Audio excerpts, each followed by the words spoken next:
Selamat datang di ringkasan Manhwa Yan Gaesomun, spoiler di depan. Hati-hati ya. Terima kasih banyak untuk anggota channel yang luar biasa. Seri ini dimulai pada tahun 666 Masehi dan menceritakan tentang Magister Agung Yun Gaesomun, yang merupakan dewa pelindung Goryeo. Kematiannya membawa perpecahan besar bagi Goryeo, dan Goryeo tidak lagi memiliki cara untuk menghentikan 100.000 tentara dinasti Tang 2 tahun kemudian.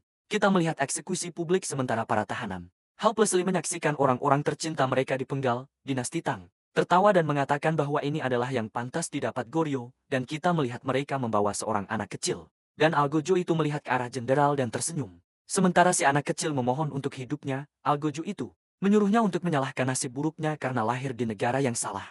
Sementara dia bersiap untuk mengayunkan pedangnya, tiba-tiba sebuah anak panah melesat dari samping dan membunuhnya. Si anak terkejut dan jenderal juga, karena tembakan itu datang dari jauh sementara tentara Goryeo mulai turun dari bukit dengan kavaleri dan infanteri mereka. Dinasti Tang mengenali bendera mereka karena ada burung gagak berkaki 3 di atasnya. Dan kita belajar bahwa kavaleri ini disebut kavaleri iblis berarmor hitam. Sementara mereka mendekati tentara Tang, jenderal memberitahu anak buahnya untuk tidak panik. Mereka pasti delusional jika berpikir bisa menghadapi 100.000 tentara hebat hanya dengan 3.000 tentara. Dan mereka tidak sebanding dengan mereka. Jenderal Goryeo juga ada di sana. Jenderal Goryeo mengayunkan pedangnya dan memenggal jenderal Tang dalam satu serangan. Langsung membuat semangat tentara Tang hancur. Tapi dia tidak berhenti di situ. Dan sambil terus menyerang, dia memenggal lebih banyak lagi dari mereka. Mereka benar-benar terkejut, terkunci dalam ketakutan dan anak buahnya dengan cepat mengejar dari belakang.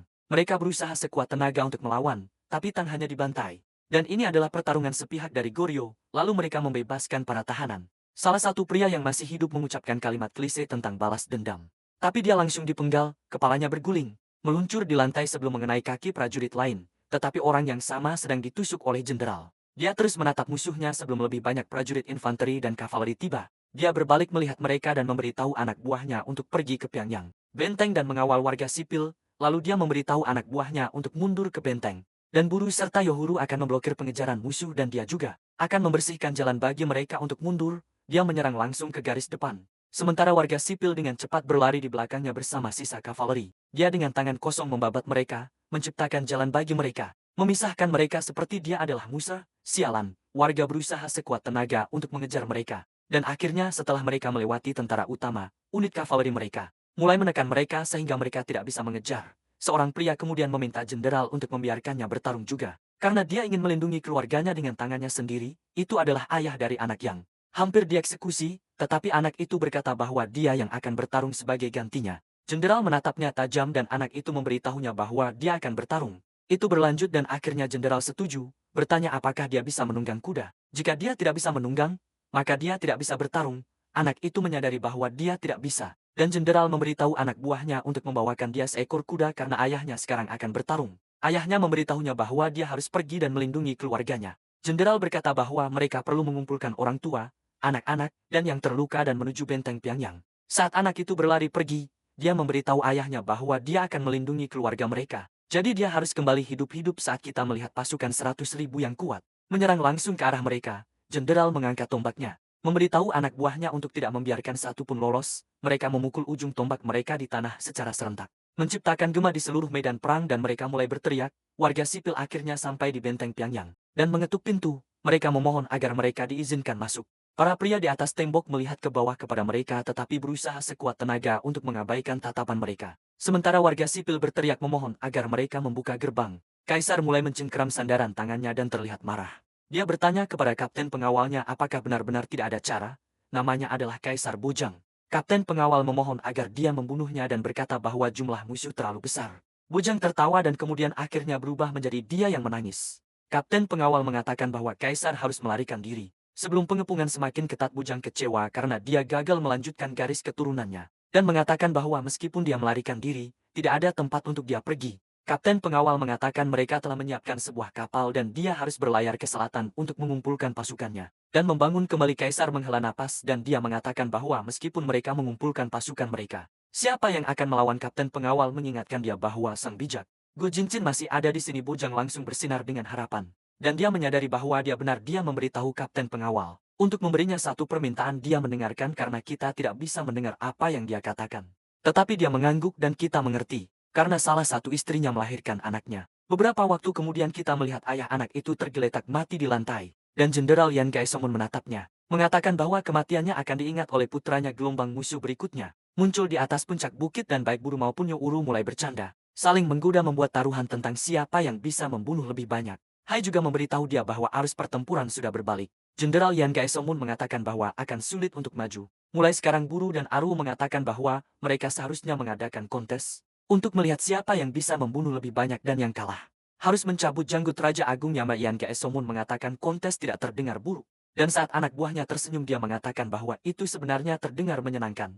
Semua orang mulai tertawa dan itu mulai menggema di seluruh medan perang. Yan Gaesomun tersenyum karena suasana hati telah terangkat dan semua orang sudah menerima bahwa ini akan menjadi tempat mereka mati. Yan Gaesomun melihat ke arah Yan Gaesomun, mengatakan bahwa medan perang terakhir ini harus cukup mendebarkan. Yan Gaesomun perlahan mengangkat tombaknya ke udara dan semua orang bersiap. Dan Yan Gaesomun mengatakan bahwa tidak ada satu pun yang boleh menginjak benteng Pyongyang kembali di pintu kota. Pintu perlahan terbuka dan kapten pengawal mulai melangkah keluar.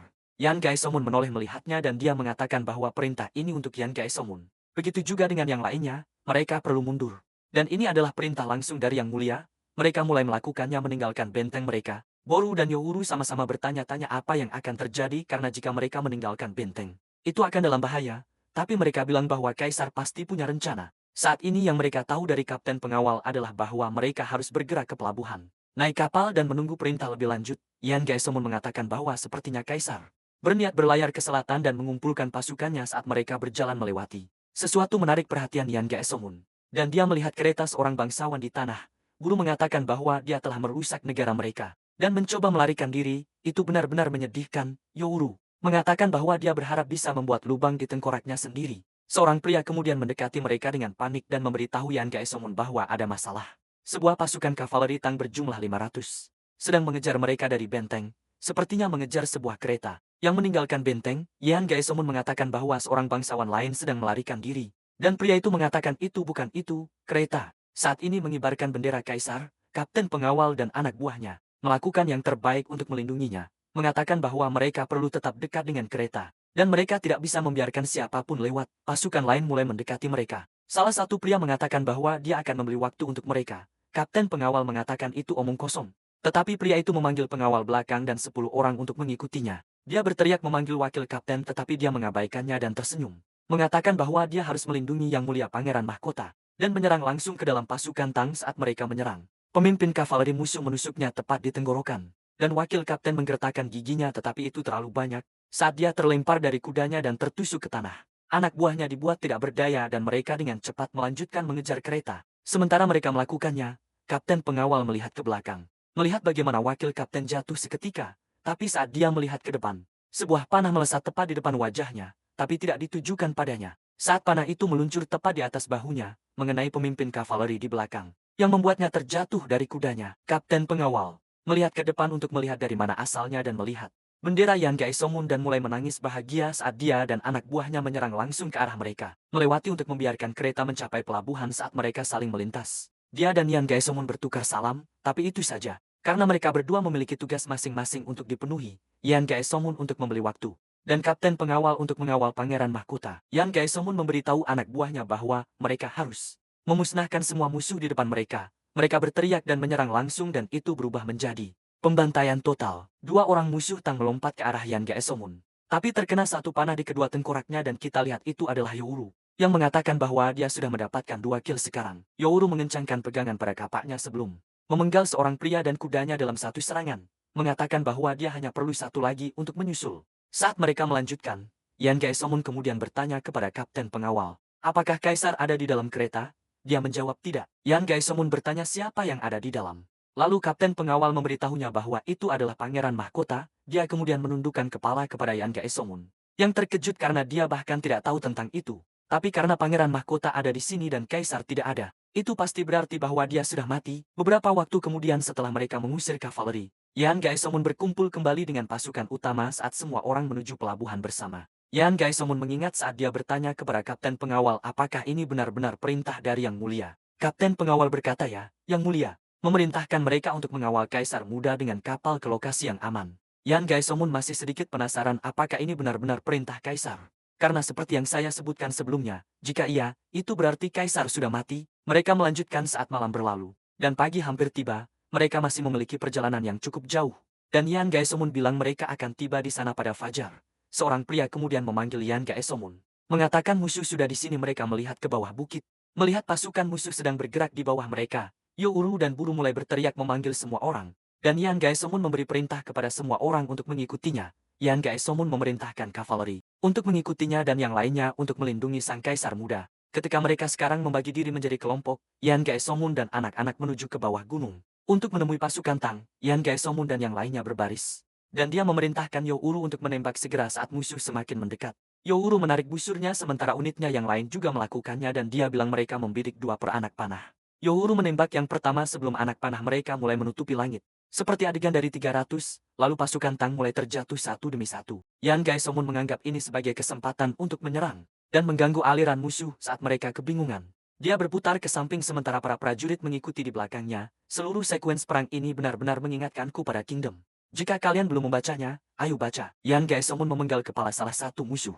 Dan Jenderal Tang yang sebenarnya mengawasi dari dataran tinggi terdekat. Menunggu waktu yang tepat hingga mereka lelah. Sementara di dalam kereta, sang pangeran muda sedang dibuai tidur sebelum sebuah anak panah terbang masuk melalui atap. Hampir mengenai mereka, dia berteriak panik. Yang membuat sang kaisar muda mulai menangis juga. Sekarang pasukan Tang juga sudah di garis pantai. Para pembawa perisai diperintahkan untuk maju ke depan dan memblokir anak panah. Ketika mereka berjalan maju, mereka melakukannya. Pasukan Tang menembakkan anak panah mereka. Tetapi dinding perisai tetap kokoh. Pasukan Tang kemudian mulai berlari dengan kaki. Dan para tombak bersiap untuk maju. Seorang pria kemudian berteriak, mengatakan bahwa mereka akan menahan mereka hingga sang kaisar muda aman. Di atas kapal, mereka perlu bertahan hingga utusan agung tiba. Namanya adalah Gai Wansem. Pasukan Tang mulai mendekat. Tetapi dia menyerang langsung ke pasukan utama Tang yang sekarang akhirnya berada di dekat Jacqueline. Yang lainnya dan pria itu memperkenalkan dirinya sebagai Wei Chungyun. Jenderal pengawal sejati dari Kekaisaran Tang, Jin Chen menatapnya. Dan pria itu mengatakan bahwa jika dia menyerah sekarang, dia akan secara pribadi meminta agar Yang Mulia Kaisar memberinya kehormatan untuk bertarung di bawahnya untuk Kekaisaran Tang. Sebagai dia mengangguk, Wei Chungyun mulai tertawa keras. Dia berkata itu adalah pilihan yang bijak. Dan dia akan menjadikannya tangan kanannya sebelum sebuah panah melesat. Menembus tengkoraknya, itulah mengapa Yan Gaesomun benar-benar mengangguk. Itu adalah untuk Youru untuk menembak dan dia bahkan menembus pria di belakang. Wei Chungyun langsung jatuh lemas. Youru dan Buru mulai menghina mereka. Bertanya apakah mereka hanya bertarung dengan mulut mereka. Mereka dengan cepat mengepung jenderal mereka dan Yan Gaesomun memberitahu Yan Gaesomun untuk pergi. Yan Gaesomun mengambil kapaknya, memberitahu semua pasukan untuk mendengarkan panggilannya dan menyerang. Mereka mulai melemparkan kapak mereka ke depan, menghancurkan musuh di depan mereka. Salah satu prajurit yang tergeletak di lantai setelah sebuah kapak mengenai dadanya, melihat ke atas hanya untuk melihat seekor kuda saat menginjak tengkoraknya. Memecahkan itu seperti semangka, pertarungan berlanjut. Tetapi kembali di pelabuhan, kita melihat bahwa Wong Sum dan yang lainnya juga telah menahan diri di pihak mereka. Wong Sum kehabisan tenaga, tetapi mendengar suara kuda dan bertanya-tanya apakah itu musuh atau sekutu. Dia melihat Yan Gaesomun dan memberitahu anak buahnya bahwa utusan agung akhirnya tiba. Semua orang mulai bersorak dan Yan Gaesomun berteriak memberitahu mereka bahwa pasukan Tang ada di belakang dan mereka perlu segera naik kapal dan bergerak secepat kaki mereka terbakar. Mereka dengan cepat melakukannya dan pada saat pasukan Tang tiba di pantai, sudah terlambat karena mereka sudah mulai berlayar pergi. Mereka mengambil armada mereka dan mulai menyeberangi laut. Dan Yan Gaesomun akhirnya untuk pertama kalinya bertemu dengan Pangeran Mahkota. Dia menatapnya dan bertanya apa namanya. Kapten pengawal mengatakan bahwa Yang Mulia Yan Nam Saeng menamainya Yuji. Yan Gaesomun bertanya apa perintah selanjutnya dari Yang Mulia. Dan kapten pengawal menatapnya sebelum tetap diam. Yan Gaesomun kemudian bertanya di mana Yang Mulia, pengawal. Kapten meraih ke dalam armornya dan mengeluarkan sebuah catatan yang mengatakan bahwa Yang Mulia memberikannya untuk disampaikan. Yan Gaesomun mengerti bahwa itu persis seperti yang dia pikirkan dan menyerahkan Yuji saat dia mulai membukanya. Surat itu mengatakan bahwa dia memberikan perintah terakhirnya kepada adik laki-lakinya untuk membawa anak ini dan para penyintas yang tersisa dan pergi jauh sekali dan menjalani kehidupan yang damai. Dan para penyintas yang tersisa pergi jauh-jauh dan hidup dengan damai. Dia kelelahan dari perang dan Yan Nam Saeng berkata bahwa ini adalah permintaan terakhir kakak kepada adik kecilnya. Dan dia berharap agar dia bisa menghormatinya. Yan Gaesomun hanya kesal, mengatakan bahwa seorang pria yang tidak pernah bisa dia sebut kakak, kini menyebut dirinya demikian dan menyuruhnya untuk melarikan diri. Dia bertanya apa yang terjadi pada benteng Pyongyang. Kapten pengawal sekali lagi tidak menjawab dan Yan Gaesomun berteriak, memintanya untuk bicara tetapi sebaliknya dia jatuh berlutut memohon untuk dibunuh.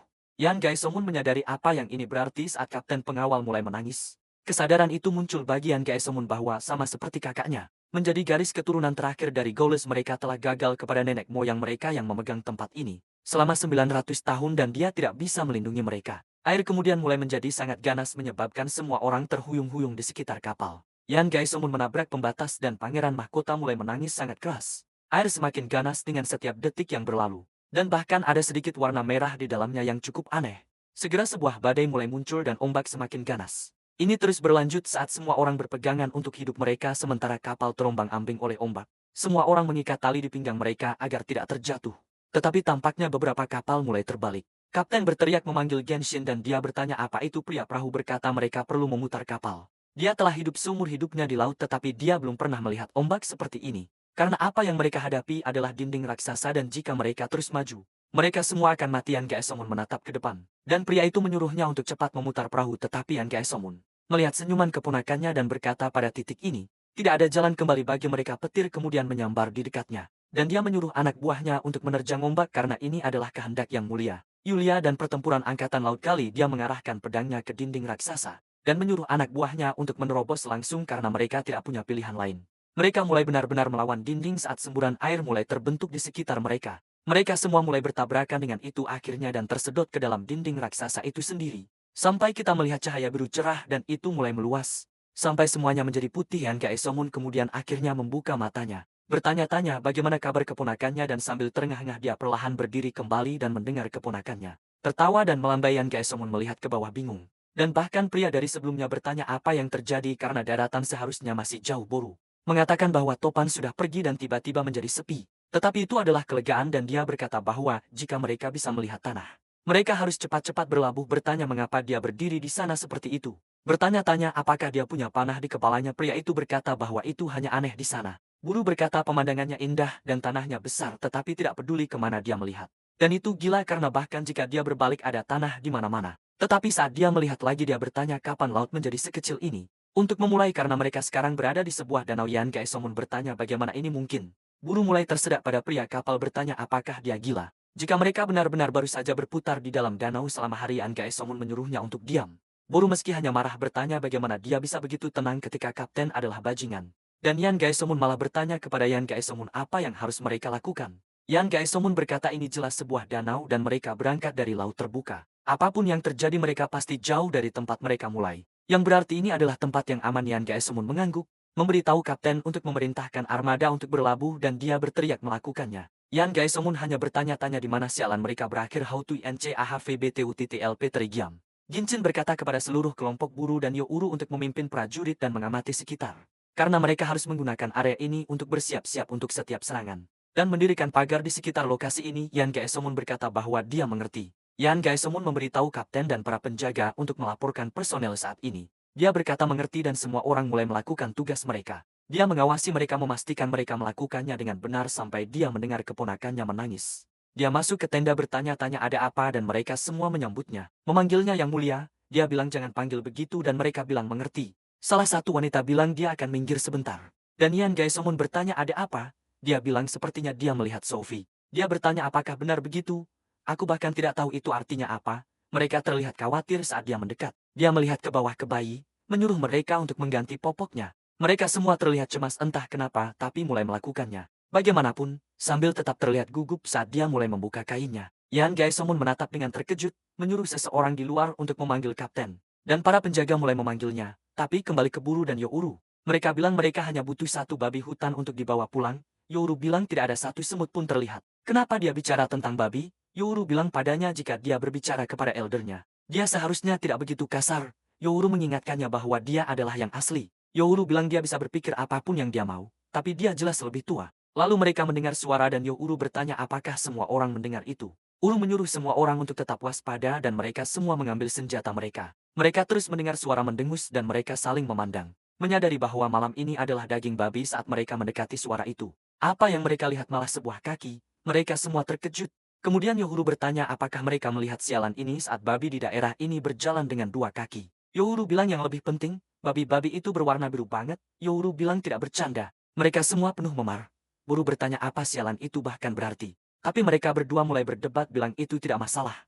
Jika itu berjalan dengan dua kaki selama dagingnya enak. Itu yang paling penting. Yorks hanya saling memandang bingung. Youru dan Boru sama-sama merasa lapar dan mulai menatap makanan baru mereka. Mereka kemudian menyadari bahwa mereka sekarang adalah makanan, tapi sudah terlambat. Saat Youru dan Buru melompat ke arah mereka dan yang terdengar hanya teriakan mereka. Sementara itu Yan Gaesomun mengarahkan pisaunya ke tenggorokan salah satu pelayan. Dia menatapnya dengan ngeri. Kapten penjaga masuk ke ruangan melihat ini. Bertanya ada apa? Yoru bilang bahwa anak itu telah berubah. Tapi tidak ada yang bisa menjelaskan mengapa kapten penjaga menyadari apa yang dia bicarakan dan langsung membungkuk. Dia mengeluarkan surat lain. Yan Gaesomun bertanya mengapa ada dua surat. Kapten memberitahunya bahwa surat lain diperintahkan untuk disampaikan setelah tujuan tercapai. Yan Gaesomun bertanya apakah benar ada dua surat dan penjaga menjawab itu benar. Yan Gaesomun mengambil dan mulai membacanya. Saat dia melakukannya Yalyi, saudaranya mengatakan bahwa anak ini bukan pewarisnya. Dia adalah putri Yaoyuan, kapten penjaga yang tinggal untuk melindunginya. Dan dia berpikir bahwa hidupnya akan terlalu singkat untuk tetap di tempat ini. Untuk dibakar, itulah sebabnya dia mengirimnya kepadanya dan dia minta maaf karena telah menipunya. Tidak bisa dihindari, jika tidak, dia akan membuang hidupnya. Untuk melindungi negara sementara mereka berdua berasal dari garis keturunan yang sama. Dia tidak ingin menyakiti saudaranya yang telah menghabiskan hidupnya di medan perang dengan kekejaman seperti itu, jadi dia tidak seharusnya menyalahkan dirinya sendiri. Karena gagal melindungi negara dan bahwa dia yang naik ke takhta melalui kudeta, harus menanggung karma yang datang bersamanya. Hidupnya dijalani sebagai sekadar boneka kekuasaan. Saat salah satu jenderal perlahan mendekatinya, Yuli mengatakan bahwa dia berharap saudaranya akan hidup berbeda dan melaksanakan semuanya sesuai dengan kehendaknya. Ini adalah harapan terakhirnya untuk saudaranya. Yan Gaesomun terlihat marah. Tetapi ada catatan kecil di bagian bawah yang mengatakan bahwa dia berharap anak yang tumbuh dengan baik itu menjadi pasangannya. Belum terlalu yakin apa maksudnya, tapi Yan Gaesomun mengatakan bahwa Yang Mulia telah memberinya kebebasan. Dia membungkuk kepadanya. Dan ini pasti mengapa mereka memanggilnya Yang Mulia. Karena mereka tahu bahwa ini bukan pewaris takhta. Yan Gaesomun menatap gadis kecil itu dan mengulurkan tangannya kepadanya. Dia menggenggamnya dan dia terkejut. Dan seketika hatinya mulai meleleh. Saat dia tertawa bersamanya, dia berbalik memberitahu mereka untuk mengganti popoknya. Yan Gaesomun bertanya tentang ibu anak itu. Kapten mengatakan bahwa dia tinggal untuk melindungi kastil mengikuti suaminya Yulian. Dia menyadari bahwa dia harus dihukum karena menipu Yan Gaesomun, tapi Yan Gaesomun berjalan melewati dirinya dan menuju keluar untuk menghirup udara segar. Bertanya-tanya apa yang harus dia lakukan sekarang dan bingung apa yang harus dia lakukan sekarang. Pertama kali dia memegang pedang pada usia 6 tahun dan melangkah ke medan perang pada usia 16. Ketika mereka meninggalkan tanah air dan melarikan diri, dia bertarung di garis depan. Dan sebagai anak haram dari garis keturunan kaisar, tugasnya adalah melindungi kekaisaran. Tapi sekarang alasan keberadaannya telah menghilang sepenuhnya. Dia berada di tanah yang tidak dikenal dan tidak tahu untuk apa dia harus menghunus pedangnya. Setelah malam itu semua orang berkumpul kembali. Dan dia bertanya bagaimana keadaan sekelilingnya. Youru dan Buru mengatakan bahwa mereka telah mengintai hutan. Tapi tidak ada musuh dan suasana ini sangat berbeda. Dari apa yang biasa mereka alami, lingkungan juga aneh. Pohon-pohon terlihat berbeda dibandingkan dengan yang biasa mereka lihat. Tapi yang paling aneh adalah babi. Berjalan dengan dua kaki, seorang pria kemudian masuk ke ruang rapat. Dan kapten penjaga bertanya apa arti gangguan ini. Dia mengatakan bahwa sepertinya surga telah marah. Kapten bertanya apa maksudnya itu. Dan ketika mereka melangkah keluar, dia menunjuk ke langit. Memberitahu mereka untuk melihat hal ini dan semua dari mereka terkejut dengan apa yang mereka lihat. Karena bulan memiliki dua bulan lain di sampingnya, membuat mereka benar-benar bingung. Hal menunjukkan bahwa bahkan bintang-bintang pun berbeda. Seolah-olah ini adalah dunia yang sama sekali berbeda. Yan Gaesomun bertanya apakah itu benar. Dan mengatakan setidaknya mereka tidak perlu khawatir tentang tentara Tang untuk saat ini. Yan Gaesomun mengatakan itu benar. Tapi sebelum dia bisa menyelesaikan kalimatnya, Yan Gaesomun kembali masuk, malam berlalu dan pagi berikutnya datang. Dan kita melihat seorang orc yang benar-benar gelisah. Kita melihat Buru dan Youru menahannya. Yan Gaesomun memperhatikan mereka, orc itu berhasil melepaskan diri dan mulai berlari. Mereka bertanya kemana dia pikir dia pergi dan melompat di atasnya membawanya ke Prancis. Yan Gaesomun mengatakan itu aneh, babi berjalan dengan dua kaki. Dan mengatakan mungkin itu seseorang yang memakai topeng babi. Yok mulai memohon kepada mereka untuk menunggu dan bahwa mereka bisa berbicara. Tapi tentu saja mereka tidak mengerti bahasanya. Youru bilang kalau babi itu sepertinya mencoba berbicara dengan mereka. Tapi Youru bilang dia bodoh, tanya hewan apa yang bisa bicara dengan manusia. Dan mereka harus segera menyelesaikannya. Youru lalu mulai menggelitiknya membuat babi itu berteriak. Hanya meminta untuk dibunuh, sebaliknya dia lalu memukulnya di samping. Sialan, apa dia baru saja membunuhnya? Tidak, babi itu masih mengerang. Tapi Yan Gaesomun bertanya apa yang mereka lakukan dan Yan Gaesomun bilang mereka sedang melakukan ritual. Yan Gaesomun bilang baiklah, tapi kenapa mereka menggelitiknya? Dan Yan Gaesomun bilang bahwa pengorbanan yang tersenyum akan lebih baik. Yan Gaesomun menghela napas karena tidak percaya itu yang sedang terjadi. Dan dia bilang kepada mereka berdua untuk berhenti. Mereka bertanya kenapa. Bilang bahwa itu ritual untuk makanan dan dia bilang ritual bisa dilakukan nanti. Dan karena babi itu berwarna hijau, mungkin dia sakit. Seorang pria dengan cepat berlari mendekat bilang ada masalah dan Booru bertanya apa itu. Bertanya apakah anjing atau sapi sudah siap berjalan dengan dua kaki. Kali ini si pria terkejut bertanya bagaimana dia tahu. Mereka semua hanya berdiri di sana dengan tidak percaya sampai kita melihat Minotaur raksasa menghancurkan salah satu gerbang mereka. Dia mengeluarkan raungan yang sangat kuat. Dan semua prajurit bersiap dengan senjata mereka, tapi mereka hanya terkejut. Bertanya bagaimana sapi bisa berjalan dengan dua kaki. Minotaur mendekat dan melakukan ayunan besar. Mengenai perisai, mereka langsung mengirim garis depan terbang ke udara. Dan salah satu dari mereka memerintahkan yang lain untuk melempar kapak mereka saat mereka melakukannya. Itu mengenai Minotaur di seluruh tubuhnya, dan meskipun dia berdarah sedikit, itu tidak cukup untuk menghentikannya, sebaliknya itu malah membuatnya marah.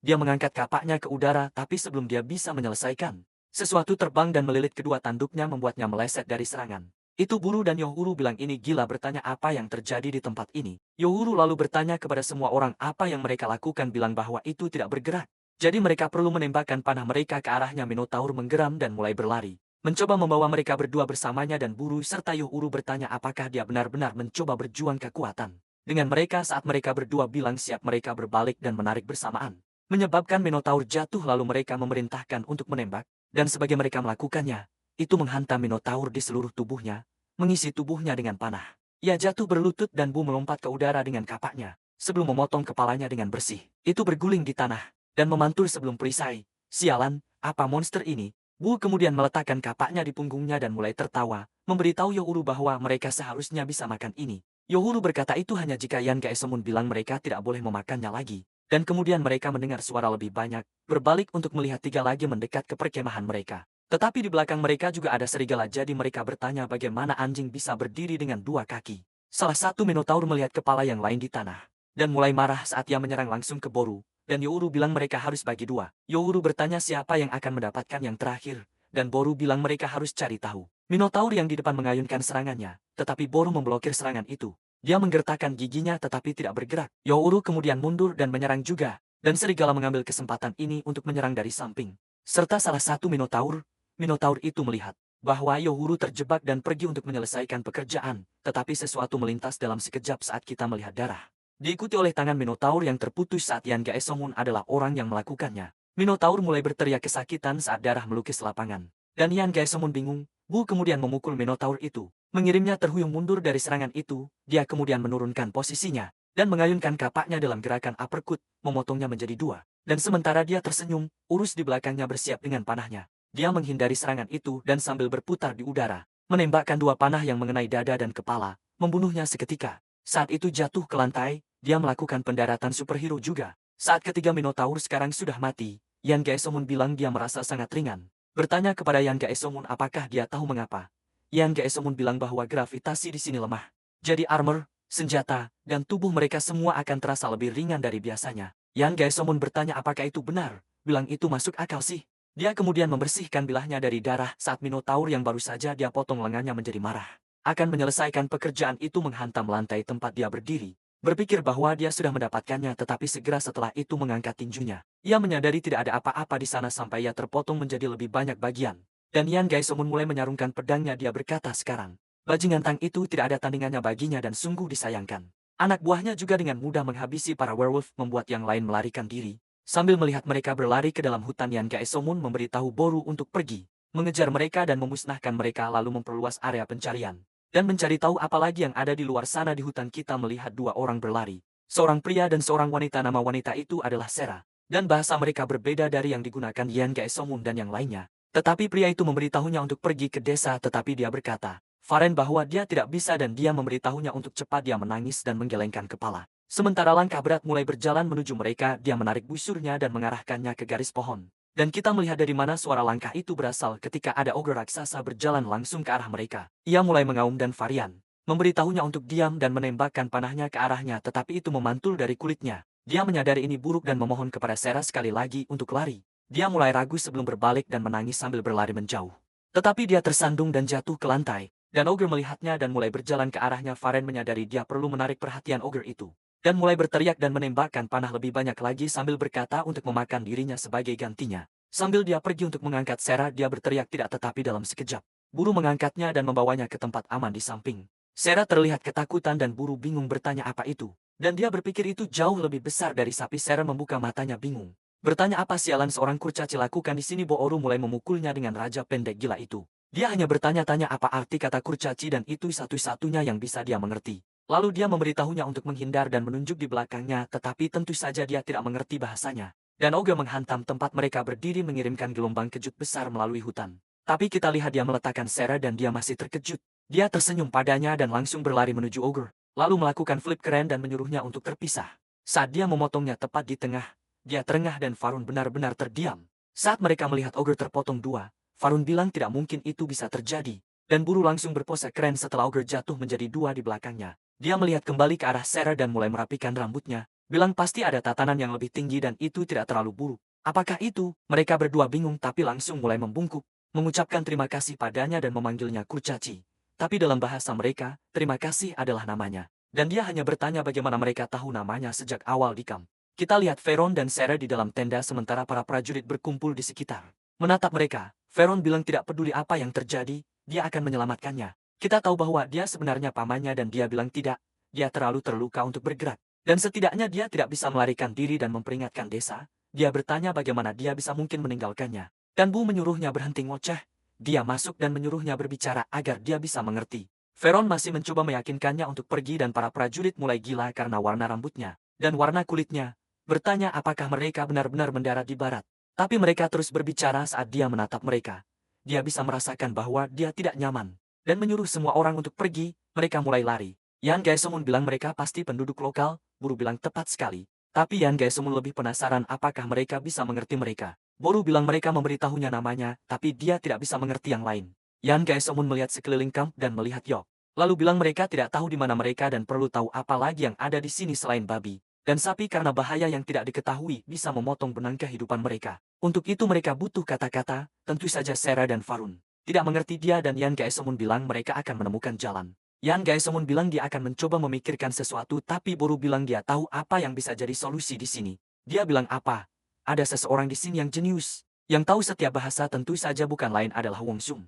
Dan dia memperkenalkan dirinya. Ternyata dia tahu setiap bahasa di bawah matahari. Jin Chan bertanya apakah itu benar. Dia bilang dia berdagang. Di barat dengan orang tuanya saat dia tumbuh dewasa. Jadi dia belajar banyak bahasa asing. Yan Gaesomun menyuruhnya untuk mencoba berbicara dan dia bilang ini adalah kesempatan untuk membuktikan kemampuannya sekarang. Sepanjang hidupnya, dia telah pergi ke banyak tempat seperti Roma dan Jepang. Dan tidak ada tempat yang belum dia kunjungi dan tidak ada bahasa yang tidak dia ketahui. Dia bilang bonjour padanya dan dia hanya bingung.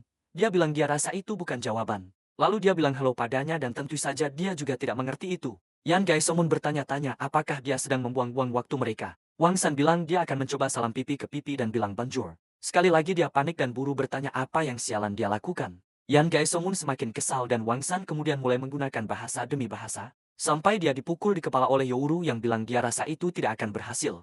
Yan Gaesomun bilang dia lupa. Dia tidak berguna di luar pertempuran. Dan buru memanggilnya penipu, menyuruh saudaranya untuk membawanya pergi. Dia mulai menyeretnya saat Wang San memohon untuk kesempatan lain. Dan terus mencoba membuat Sarah menjawab. Tapi tidak berhasil dan gelar barunya adalah penipu. Setelah dia pergi, Hui bilang dia akan mencoba. Dia berlutut sambil menunjuk dirinya sendiri. Dan bilang namanya, dia bingung dan kemudian dia melakukannya sekali lagi. Dia kemudian mulai menyebut namanya. Bilang bahwa dia mengerti. Dia kemudian bertanya namanya dan dia bilang namanya Sarah. Semua orang mulai heboh. Bahwa dia benar-benar mendapatkannya dan Boruto tertawa keras. Bilang bahwa dia sudah tahu namanya saat dia memanggil namanya 2 kali. Boru mulai tertawa bilang bahwa dia sudah tahu namanya. Saat dia menyelamatkannya dan dia ingin lebih. Berterima kasih padanya, tapi dalam bahasanya hanya terdengar seperti namanya. Dan dia tertawa bilang bahwa dia punya ingatan yang baik, Yan Gaesomun. Bilang itu terdengar seperti dia hanya mengoceh dan Yan Gaesomun menyuruhnya untuk membiarkannya bersenang-senang. Yan Gaesomun berdiri bilang bahwa sudah waktunya bagi mereka untuk mengakhiri hari ini. Dan semua orang memberi hormat padanya, mereka semua pergi. Sarah dan Varen menatapnya dan Varen bilang dia masih di sini meski. Karena mereka mengabaikannya malam itu di pos lain di dalam. Kita melihat seorang pria menatap meja sambil makan sedikit makanan. Namanya Baron Alvin dari kerajaan Hayen dan pengawalnya bernama Tillman. Seorang pria yang menangis mengatakan bahwa kelompok tentara bayaran akan merebut desa pertanian segera. Alvin mengelap mulutnya, sambil berkata bahwa dia tidak percaya hama-hama itu melarikan diri dari kerajaan. Dan dia akan membuat mereka membayar untuk itu. Beberapa saat kemudian, Yan Gaesomun bertanya apakah mereka akan pergi besok dan Yan Gaesomun menjawab mereka akan. Tetapi anehnya Sarah mengikuti Boru dan Youru juga. Jadi mereka memutuskan untuk mengirimnya bersama dalam perjalanan ini. Yan Gaesomun mengatakan bahwa kemurnian dan kesederhanaan berjalan beriringan. Yan Gaesomun bertanya apa maksudnya. Sampai dia mendengar Boru mengatakan bahwa dia di sini. Yan Gaesomun memberitahu mereka untuk masuk dan kita melihat Sarah bersamanya. Yan Gaesomun sekarang mengerti apa yang dia maksud dengan kemurnian dan kesederhanaan. Dan sedikit tertawa tentang itu. Yan Gaesomun mengatakan bahwa mereka harus pergi ke desa. Dan memberitahu mereka bahwa mereka telah membantu mereka dan bahwa mereka damai. Boru mengatakan bahwa dia akan dan untuk mempercayainya, tetapi Yan Gaesomun berkata tidak dan bahwa dia akan mengirim kapten pengawal. Akhirnya kita tahu namanya adalah Demiu Diak untuk pergi bersamanya. Boru bertanya mengapa tiba-tiba dan apakah dia benar-benar tidak mempercayainya. Yan Gaesomun berkata bukan itu, dia perlu fokus menjaga anak itu, dan membuat kesan yang baik dan karena Eruo perlu mengorganisir informasi tentang tempat itu dengan seseorang bernama Faren. Dia menugaskan kapten pengawal untuk detail ini. Boru mengatakan bahwa dia tidak menyadari dia merencanakan sejauh ini, dan tertawa sambil berkata bahwa dia pikir dia tidak mempercayainya dan bahwa dia mengerti. Yan Gaesomun menatapnya, sambil berkata bahwa satu-satunya hal yang bisa dia percayai adalah dalam pertempuran, tetapi dia tidak ingin memberitahunya itu. Saat mereka menuju desa, mereka mengawal beberapa ork bersama mereka. Youru teringat Yan Gaesomun yang bilang bahwa Demu dia punya banyak pekerjaan di dalam kamp dan jadi dia akan mengirim mereka berdua pergi. Dan kembali dengan selamat, mereka bilang padanya untuk tidak khawatir dan berjalan pergi dengan semangat. Dan Yan Gaesomun tentu saja tidak suka itu dan tidak senang dengan situasi ini. Saat mereka menggunakan Yorks untuk menarik kereta, mereka mulai mencium sesuatu. Dan gerakan mereka menjadi sedikit lebih kaku saat mereka melanjutkan. Salah satu pria bilang bahwa dia bisa melihat desa. Youru lalu bilang pada semua orang untuk berhenti. Dan kemudian memanggil penipu, tentu saja itu Wang San. Wang San bilang bahwa dia bukan penipu dan bahwa dia belajar berbicara. Bahasa mereka hanya dalam 10 hari, Youru bertanya apakah dia ingin menjalani pelatihan yang lebih menyiksa. Dan tentu saja Wang San tidak mau. Youru lalu bilang padanya untuk bertanya apakah ini desa, jadi dia mulai mengobrol dengan Farun. Dan mereka saling berbicara. Farun bilang bahwa penduduk desa mungkin takut pada mereka. Jadi dia pergi dengan Sera dan mereka bisa menjelaskan situasinya dulu. Wang San berterima kasih padanya sebelum dipukul di belakang kepala. Feburuto Haitei Sao Anata Liniv Anata NHV Yewonshim Ang CHT. Dan kemudian menjelaskan bahwa nama dia sebenarnya hanya berarti terima kasih dalam bahasa mereka sebelum dia dipukul lagi. Dan Boruto bilang padanya untuk belajar cara tidak menyebutkan namanya sembarangan. Youru lalu bilang padanya untuk berhenti karena dia menakut-nakuti anak itu. Tapi entah kenapa Sera tidak terkejut. Dia berbalik dan tersenyum padanya dan dia bilang bahwa terima kasih kepada mereka pasti menakutkan. Ketika mereka sampai di desa, mereka perlu memperingatkan orang-orang mereka untuk tidak mengucapkan terima kasih kepada mereka saat mereka tiba. Veron bingung bertanya-tanya kemana semua orang pergi, lalu dia melihat beberapa orang di alun-alun, dan mereka berjalan mendekat, tapi saat mereka pergi, Veron menyadari ada yang tidak beres dan cepat-cepat bersembunyi, dia bilang padanya untuk diam. Dan dia mengintip di sekitar sudut saat kita melihat sang elders bertanya apa arti semua ini. Dia berbicara dengan seorang pria bernama Kapten Myron yang bilang bahwa dia pikir mereka akan mengurus gerombolan ork dan menerima makanan dan uang. Myron merendahkan dirinya ke levelnya dan bilang bahwa kepala desa tidak mengerti situasinya dan dia bilang itu pasti karena dia sudah tua dan membosankan.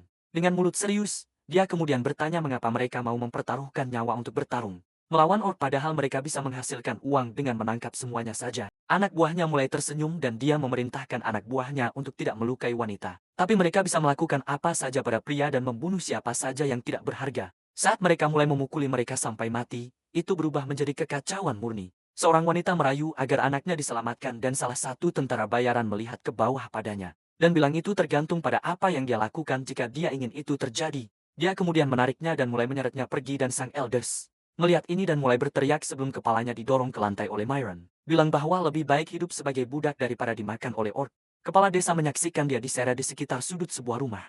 Dan tidak percaya apa yang terjadi, dia bilang mereka melarikan diri ke sini untuk menghindari tirani kerajaan. Dan menjadi petani, tapi itu kesalahannya mempercayai orang dengan mudah. Tapi dia berharap Faren dan Sera tidak pernah kembali karena setidaknya mereka harus aman. Faren mulai panik dan bilang bahwa Sera perlu memberitahu mereka tentang situasinya. Dia bertanya apa yang akan dia lakukan dan dia bilang, dia akan membeli waktu sebanyak mungkin. Dia mencoba membujuknya untuk tidak melakukannya tapi kemudian memperhatikan sesuatu di belakangnya saat kita melihat seorang pria mendengarkan percakapan itu. Bilang bahwa sepertinya ada tikus kecil yang bersembunyi di dekat situ. Sedikit kemudian mereka berdua dilempar ke lantai. Saat kita melihat Veron telah dipukuli, sang elders melihat mereka dan mulai berteriak tidak. Dan si babi yang membawanya, bilang bahwa dia menemukannya di belakang barak. Myron menyuruhnya untuk mengurusnya dan dia mulai menangkapnya siap untuk membawanya pergi dan menyiksanya. Veron menyuruhnya untuk berhenti sebelum dia ditendang di wajah. Dia mulai menyeretnya pergi sementara dia berteriak dan kemudian tubuhnya mulai bergetar sedikit. Dan Sera bingung sebelum dia mulai jatuh ke belakang. Saat sebuah kapak tertancap di tengkoraknya, Myron bertanya ada apa. Dan kita melihat buruh datang menunggang kuda dan mereka bertanya mengapa seorang kurcaci ada di sini. Semua tentara bayaran sedang menatapnya sekarang sambil bilang bahwa kapaknya sangat besar. Dia lalu memarkirkan cambuknya dan melompat keluar menanyakan Sarah apakah dia baik-baik saja. Karena tempat ini berbahaya dan dia harus membawa Varen dan pergi dari sini. Dia melakukannya dan dia berteriak menyuruh mereka semua untuk bersiap-siap. Para tentara bayaran bingung sampai mereka mendengar lebih banyak kuda. Dan para bocah akhirnya tiba dengan buru. Menyuruh mereka semua untuk mengalahkan mereka dan memperlakukan mereka seperti binatang dan jika mereka bersenjata. Untuk membunuh mereka seketika, kavaleri menyerang. Langsung masuk dan menghabisi para tentara bayaran dengan sangat mudah. Salah satu pria yang mencoba mencolek wanita di belakang rumah. Berlari mendekat menarik celananya kembali dan bertanya ada apa. Dan saat dia menoleh, kepalanya terlempar ke udara. Bagus sekali Peru, pembantaian terus berlanjut sampai Myron dan beberapa pria lainnya naik kuda. Salah satu dari mereka bertanya apakah kerajaan mengirimkan ordo kesatria. Tetapi Myron bilang tidak mungkin mereka bisa sampai di sini secepat itu. Pria lainnya bilang dia belum pernah melihat kesatria seperti ini dan Myron juga belum pernah mendengar tentang ordo kesatria seperti itu di kerajaan atau di benua dan bertanya-tanya ada apa ini. Anak buahnya memberitahunya bahwa mereka perlu membuat keputusan cepat sebelum dia mendapatkan tembakan gila dan mati seketika. Dia melihat apa yang dia sebut sebagai peluru dari busur silang dan bertanya-tanya ada apa ini. Dan mulai merasakan kecemasan yang parah dan salah satu anak buahnya berteriak menyuruhnya untuk melihat. Dan ketika dia melakukannya, dia melihat kavaleri pemanah. Dia bilang dari panah yang terbang dari jauh sana. Dia bilang itu tidak masuk akal bahwa mereka menggunakan busur dan apa yang dia lihat adalah peluru busur silang. Karena panah biasa tidak bisa terbang sejauh itu. Dia menyadari mereka kalah kelas dan jika mereka tidak melarikan diri, mereka semua akan mati. Saat dia mulai, dia menyuruh anak buahnya untuk lari, dan bahwa mereka perlu keluar dari sini saat mereka mulai berlari. Boruto melihat mereka melarikan diri dan bertanya kemana sialan mereka pikir mereka pergi, dan langsung mengejar mereka. Myron kemudian menyuruh salah satu anak buahnya yang bernama Jolton untuk membunuh mereka tetapi bagi buru kata itu adalah kata lain untuk pendek. Dan dia mulai kesal, Myron sekali lagi berteriak kepada anak buahnya untuk berbalik dan bertarung dan saat mereka melakukannya, buru tentu saja tidak ragu. Dia mengencangkan pegangan pada kapaknya dan mulai memotong mereka, membunuh ketiganya dalam sekejap. Dia kemudian mulai berselancar di atas kudanya dan melompat ke arah salah satu pria lainnya. Dan ketika dia melihat ke atas, yang dia lihat hanyalah Boruto. Sebelum dia terbelah menjadi dua begitu juga dengan kudanya. Dan bukan hanya itu, tanahnya juga hancur. Dan Myron sudah tahu mereka telah membuat kesalahan, tapi ini di level yang berbeda. Saat Boruto menatapnya dengan tajam, tidak ingin membiarkannya melarikan diri, jantungnya mulai berdebar dan dia berteriak. Memberitahu lebih banyak anak buahnya untuk berbalik dan bertarung dan saat mereka melakukannya. Boruto berkata ini lebih konyol daripada infanteri biasa. Dia akui mereka bagus dalam berlari, tapi itu saja yang bisa mereka lakukan. Saat kuda-kuda musuh menyerangnya, dia memberitahu anak buahnya untuk menangani yang ada di depannya. Dan mereka dengan cepat menyerbu, menghancurkan mereka dalam sekejap. Salah satu anak buahnya bertanya tentang yang sedang berlari dan buru berkata mereka tidak perlu membuang waktu. Karena tentu saja saudaranya Yuuru masih ada di sini. Myron hampir keluar dari kota dan desa, mengatakan bahwa dia perlu melaporkan ini kepada Alvin. Segera sebelum dia mendengar suara anak panah dan merasakannya tepat setelah itu. Dia dan anak buahnya langsung terlempar dari kuda mereka. Dan dia terhuyung-huyung di lantai. Dia mulai berdiri, memegang lukanya dan saat Uru dan yang lainnya bersiap untuk tembakan berikutnya. Dia menyiapkan anak panahnya dan menariknya kembali dan yang kita lihat hanyalah kegelapan total. Di dalam kegelapan, dia menangkap sekilas Myron dan bersiap-siap. Myron berkata itu bukan kurcaci, itu monster, anak panah terbang dan dia bahkan tidak memastikan apakah itu mengenai. Dan hanya memberitahu anak buahnya bahwa saatnya pergi karena dia sangat percaya diri. Saat kita melihat cairan otak Myron di lantai kembali di desa, orang-orang menangis memeluk orang yang mereka cintai. Dan wanita yang mungkin terkejut itu memeluk suaminya. Yuuru mengatakan makhluk paling buas dari semua anak buahnya dan sang elders memohon agar mereka diselamatkan. Varen memberitahu mereka semua untuk tenang karena mereka di sini untuk membantu mereka. Dan mereka bertanya apakah itu benar. Mengatakan bahwa mereka mengira mereka adalah tentara dari pasukan pembasmi dan mereka bertanya, bagaimana sialan mereka bisa sampai sejauh ini untuk memulai. Dan mereka sekarang menyadari bahwa mereka telah diselamatkan. Uru memberitahu Wuxun untuk menyampaikan apa yang dia katakan dengan benar. Dan dia bilang oke, tapi Uru merasakan sesuatu dan dia melihat ke arah hutan, mengatakan bahwa mereka harus membicarakan itu. Nanti, Boru bertanya apa yang dia lihat, mengatakan bahwa dia tidak melihat satupun. Tapi ketika dia melihat lebih dekat, dia melihat sekelompok mata menatapnya. Dan dia bingung, bertanya mengapa ada begitu banyak babi di sini sekarang. Salah satu pria mulai menunggang pergi dengan kuda dan mengingat Boru. Memberitahunya bahwa dia harus pergi memberitahu Yan Gaesomon apa yang sedang terjadi. Dia berharap mereka bertahan sampai dia kembali saat dia terus menunggang ke kamp. Orkor terus muncul dan Barrows berteriak memanggilkan Man. Wang San bertanya apa yang dia butuhkan dan Buru memberitahunya untuk mengumpulkan setiap pria yang mampu dengan busur saat Orkor terus mendekat. Buru mengawasi saat semua pria diberikan perintah langsung untuk menarik busur mereka. Kembali dan bersiap-siap, Buru mulai menegur mereka. Mengatakan bahwa bau itu brengsek dan dia memberitahu Wang San bahwa ketika dia memberi sinyal, Dia perlu memberi sinyal kepada yang lainnya, bertanya berapa banyak anak panah yang mereka miliki. Prianya mulai memberitahunya berapa banyak yang mereka miliki dan kemudian baru berkata itu sudah cukup. Dan untuk menaruh semuanya di dalam kantong panah, akhirnya di garis pohon. Ork mulai terlihat, para pemanah kavaleri menarik busur mereka kembali terlebih dahulu. Dan kepala desa berkata bahwa tidak mungkin mereka bisa mengenai dari sejauh ini dan bahkan Varian pun ragu. Mengatakan bahwa dia tahu mereka hebat, tapi tidak mungkin mereka bisa mengalahkan sebanyak ini Ork. Ork mulai menyerang mereka dan Oru berteriak mengatakan bahwa jika mereka tidak menjatuhkan setidaknya 2 dengan 1 tembakan, mereka semua akan mati di sini. Dan dia memberitahu prianya untuk melepaskannya. Secara serentak mereka menembakkan anak panah mereka. Dan setiap orang mulai melakukan kolaps, menjatuhkan beberapa ork dengan 1 tembakan. Para penduduk desa terkejut karena mereka bahkan tidak bisa melihat anak panahnya. Para penduduk desa terkejut karena mereka bahkan tidak bisa melihat panahnya. Dan ternyata ork-ork itu sedang sekarat dan mereka bilang itu pasti barang sihir Youru. Lalu memerintahkan para prajurit untuk mengikutinya dengan kuda saat mereka menyerang. Ngomong-ngomong soal menyerang, si bajingan itu akhirnya kembali ke kamp. Dan dia cepat-cepat turun dari kuda dan berlari ke arah Yan Gaesomun sambil berteriak memanggilnya. Dia bilang ada sekawanan setidaknya 100 babi, lebih tepatnya ork, yang menyerang desa. Yan Gaesomun terlihat terkejut dan dia menyadari dia harus bertindak kembali ke desa. Salah satu ork mendekat dan langsung terkena tombak tepat di kepalanya. Saat Buru dan anak buahnya dengan cepat menghabisi mereka dengan taktik serang dan lari. Memanfaatkan fakta bahwa kecerdasan mereka tidak terlalu tinggi.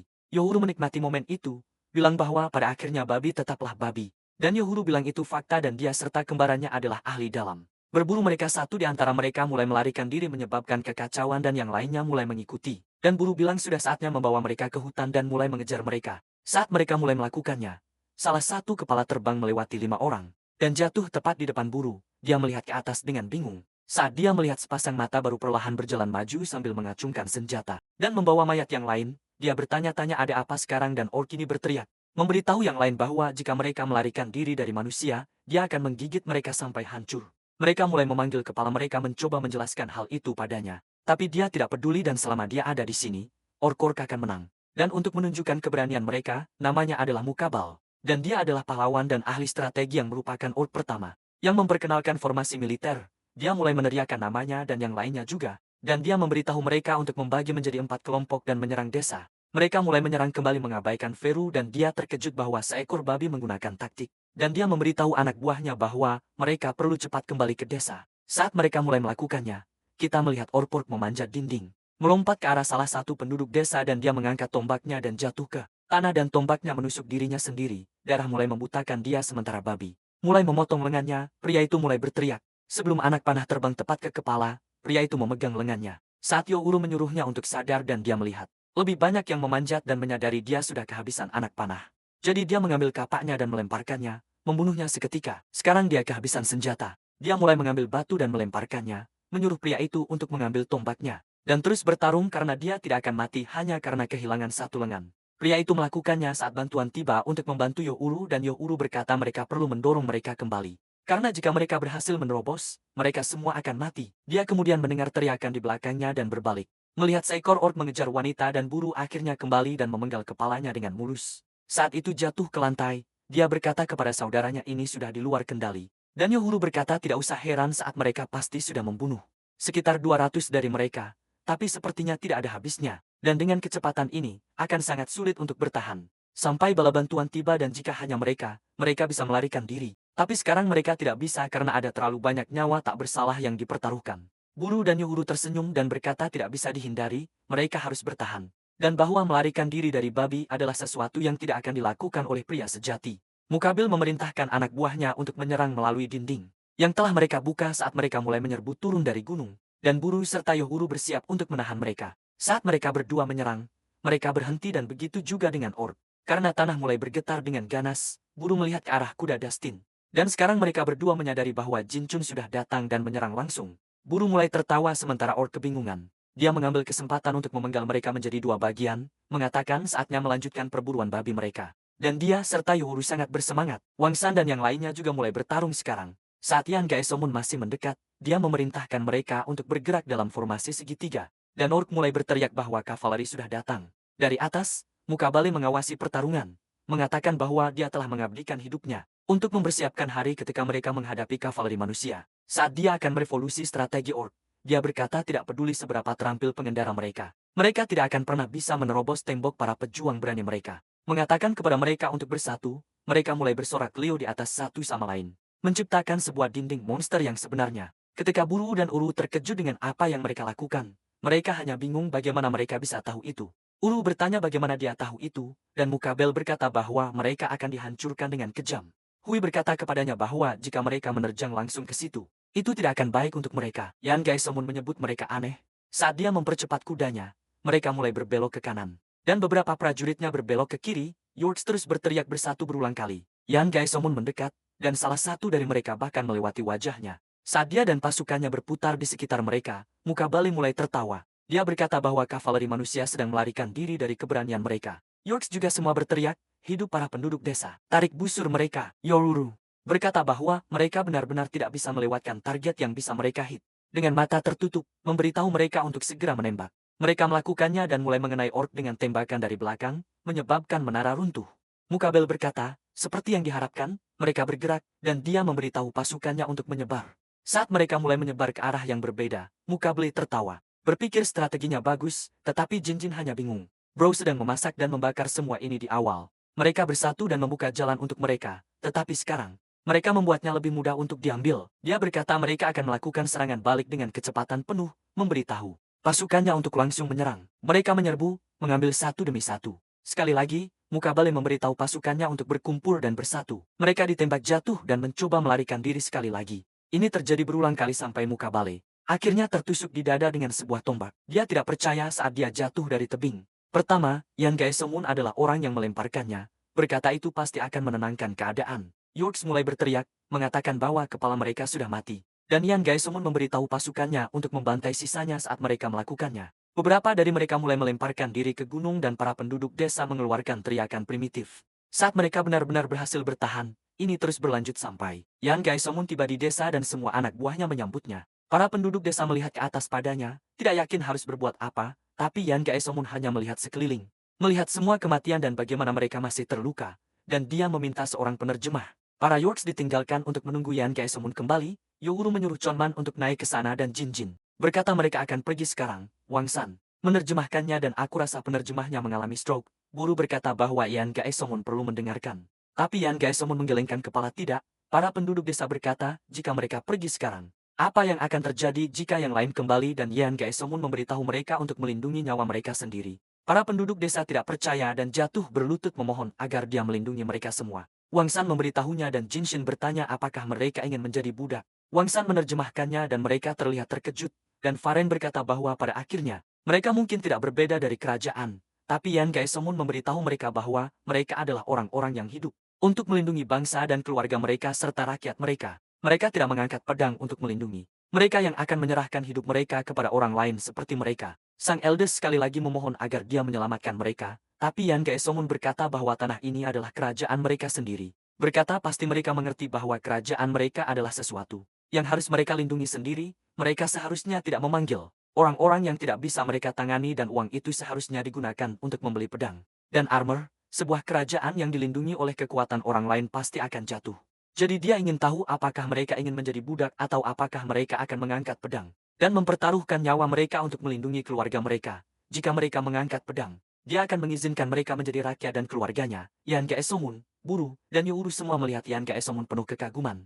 Penuh rasa hormat kepada pemimpin mereka dan para penduduk desa masih sangat ketakutan. Yan Gaesomun terlihat sedikit kecewa dan memberitahu anak buahnya bahwa dia akan kembali. Seorang anak laki-laki berkata bahwa dia akan mengangkat pedang sendiri. Yan Gaesomun berhenti dan anak itu berteriak mengatakan bahwa bahkan jika dia mati, ini berarti Yan Gaesomun akan melindungi keluarganya. Yan Gaesomun melihatnya, mengingat anak yang dia selamatkan. Siapa yang mau berkelahi menggantikan ayahnya dan dia turun dari kudanya. Anak itu terlihat khawatir saat Yan Gaesomun mendekatinya dan dia bilang pegangan pedangnya lemah. Dia mengajarinya cara memegang pedang dengan benar dan bilang sekarang dia sudah memegangnya. Dia tidak boleh berpikir untuk mati, dia harus hidup untuk melindungi keluarganya. Yan Gaesomun tidak perlu penerjemah untuk tahu bahwa anak itu bilang iya. Saat matanya mulai membengkak dengan air mata dan matanya bersinar.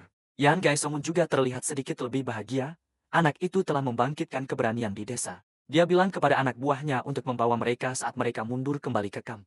Beberapa waktu kemudian di desa, beberapa burung sedang beristirahat tepat di atas mayat Myron. Dan saat kita mendengar suara kuda semakin dekat, akhirnya sampai di tubuhnya dan kita lihat itu tidak lain adalah Tillman. Lalu mereka berjalan ke dalam desa melihat semua mayat berserakan. Salah satu anak buahnya bilang mereka sudah mencari seluruh area tapi tidak ada petani yang tersisa. Alvin kemudian bertanya kepada Tillman apa yang dia pikirkan dan Tillman bilang sepertinya baik orc maupun tentara bayaran dibunuh oleh pihak yang sama. Alvin bertanya apakah dia mencoba menyeratkan bahwa petani membunuh baik orc maupun tentara bayaran dan melarikan diri. Tetapi Tillman bilang dia tidak berpikir begitu karena dia menemukan anak panah yang belum pernah dia lihat sebelumnya. Dan ada faksi yang tidak dikenal ikut campur Alvin. Bertanya mengapa orang lain berani mengincar hartanya dan berbalik dengan marah.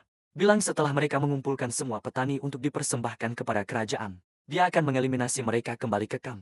Yan Gaesomun dan yang lainnya akhirnya kembali dengan para penduduk desa mengikuti di belakang. Dan tentu saja para pria kembali mengeluarkan suara karena warna kulit mereka. Mereka berbicara tentang betapa cantiknya salah satu dari mereka dan buru bertanya mengapa mereka begitu ngiler. Dan bilang hanya karena dia pergi sepertinya mereka sudah malas berlatih. Dan mereka harus menantikan latihan hari ini di Ouville. Bertanya apa situasi dengan pengungsi di belakang Yan Gaesomun. Dan dia bilang mulai sekarang mereka adalah orang-orang Gali juga. Demiurge bertanya apakah itu berarti dia akan melanjutkan garis keturunan kaisar. Dan Yan Gaesomun bertanya apa yang dia bicarakan. Demiurge bilang untuk menerima pesan orang berarti. Tapi sebelum dia bisa menyelesaikan kalimatnya, Yan Gaesomun memotongnya. Mengatakan bahwa yang mereka butuhkan sekarang adalah prajurit untuk mengusir penjajah dan wanita serta anak-anak. Yang bisa menjadi inti semangat untuk melindungi. Dan itulah sebabnya dia membawa mereka ke sini. Demiurge masih berusaha memahami apa yang dia katakan. Tapi Yan Gaesomun bilang ini sudah cukup. Yan Gaesomun kemudian memanggilnya. Mengatakan bahwa sejak dia sudah menerima mereka, sebagai rakyatnya, dia harus melakukan apa yang dikatakan komandan pengawal. Dan melanjutkan garis keturunan Kaisar Hakane Negrem Bitihau. Atau bahkan jika ini adalah dunia yang mereka tinggali dan untuk para prajurit serta rakyat. Sebuah tujuan yang akan menjadi pilar untuk mendukung kehidupan mereka. Dan dia harus mengambil keputusan. Yan Gaesomun menatapnya dan Yan Gaesomun tersenyum. Yan Gaesomun bilang bahwa dia akan lebih baik sebagai kaisar tinggi. Karena dia tidak ingin melakukannya. Dia bertanya bagaimana dia bisa mengatakan hal seperti itu. Dan Yan Gaesomun bilang mungkin dia akan meminta Buru atau Youru untuk melakukannya. Dia bilang tidak mungkin. Ini bukan situasi untuk bercanda. Yan Gaesomun memikirkan hal itu dan memberitahu Yan Gaesomun dan Demudiak bahwa dia adalah seorang pria yang telah menghabiskan seluruh hidupnya di medan perang. Dan dia tidak percaya diri dalam urusan negara dan bahwa Demudiak bisa menangani urusan tempat ini sesuai yang dia anggap perlu. Demiurge mencoba membujuknya sekali lagi, tapi Yan Gaesomun bilang dia akan melakukan apa yang bisa dia lakukan. Jadi dia juga harus mengambil tanggung jawab atas bagian yang dia mampu. Dan dia tidak menyuruhnya menjadi kaisar karena kaisar yang tidak kompeten akan menghancurkan bangsa. Satu-satunya hal yang dia tahu bagaimana melakukannya adalah berperang dan melindungi. Sekali lagi Demudiak hendak mengatakan sesuatu padanya, tapi terpotong oleh beberapa penduduk desa. Yang berteriak tentang kelantitan, mereka berbalik dan Yan Gaesomun bertanya ada apa. Saat mereka melihat para kurcaci berlutut kepada Buru dan Buru berpikir mereka bagian dari klan lama, Boru dan Youru. Bercanda bilang mereka tidak bisa meninggalkan kerabat mereka di sini dan saat mereka melihat lebih dekat, mereka bisa tahu bahwa mereka tidak seperti penduduk lokal lainnya. Salah satu kurcaci menatap mereka dengan panik. Dan kita mendapatkan kilas balik saat mereka bertiga melarikan diri dari beberapa orc. Mereka adalah tiga bersaudara Stone Grey bilang ini semua salahnya. Karena keserakahannya mencari Vena orc mereka datang jauh-jauh ke pegunungan. Dan sekarang dikejar oleh orc. Tapi saat mereka berlari, mereka berbalik. Terkejut melihat beberapa prajurit menyelamatkan mereka. Tapi bingung karena kulit mereka kekuningan. Dan mereka punya rambut dan mata hitam. Dan mereka sedikit berbeda dari manusia. Mereka tahu bahkan para pria menatap mereka dan bilang mereka mirip dengan Jenderal Youru dan Buru. Beberapa saat kemudian di sebuah pandai besi terdekat, di sini di pandai besi. Dia bilang mereka sepertinya pandai besi di dunia ini, tapi dia tidak tahu apa yang mereka lakukan. Jauh di sini, mereka menatap api dan bertanya, bagaimana sialan seorang manusia bisa menciptakan senjata seperti itu, dan saat itulah Yan Gaesomun kembali. Mereka melihat keluar jendela dan langsung terkejut melihat Youru dan Buru, dan memanggil mereka saudara. Mereka bilang begitu karena mereka punya kulit perunggu dan rambut hitam. Legenda itu ternyata benar.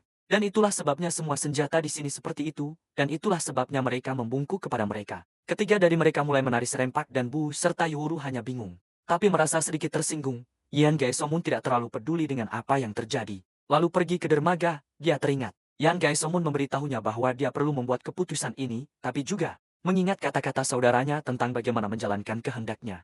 Meskipun dia adalah keturunan kaisar, dia adalah anak tidak sah, dan dia menghabiskan setengah hidupnya di medan perang. Golongan yang dia coba lindungi terbakar habis. Dan dia datang ke sini untuk melindungi apa yang dia pikir adalah pewaris tahta. Tapi itu adalah seorang gadis, bukan seorang anak laki-laki, dan anak itu, bahkan bukan keturunan saudaranya, dia harus membuat pilihan untuk para prajurit yang percaya padanya, dan jika ini adalah dunia dari mana dia berasal, dia akan membangun kekuatannya dan menyerang Tang, jika tidak, maka dia akan melanjutkan sejarah golongan. Karena itu akan menjadi tugas dan tujuan utamanya bagi mereka yang mengikutinya. Dia melihat ke atas ke bulan, melihat 2 bulan tambahan secara instan. Dan dia menyadari itu dan tersenyum, mengatakan bahwa sepertinya ini sudah diputuskan.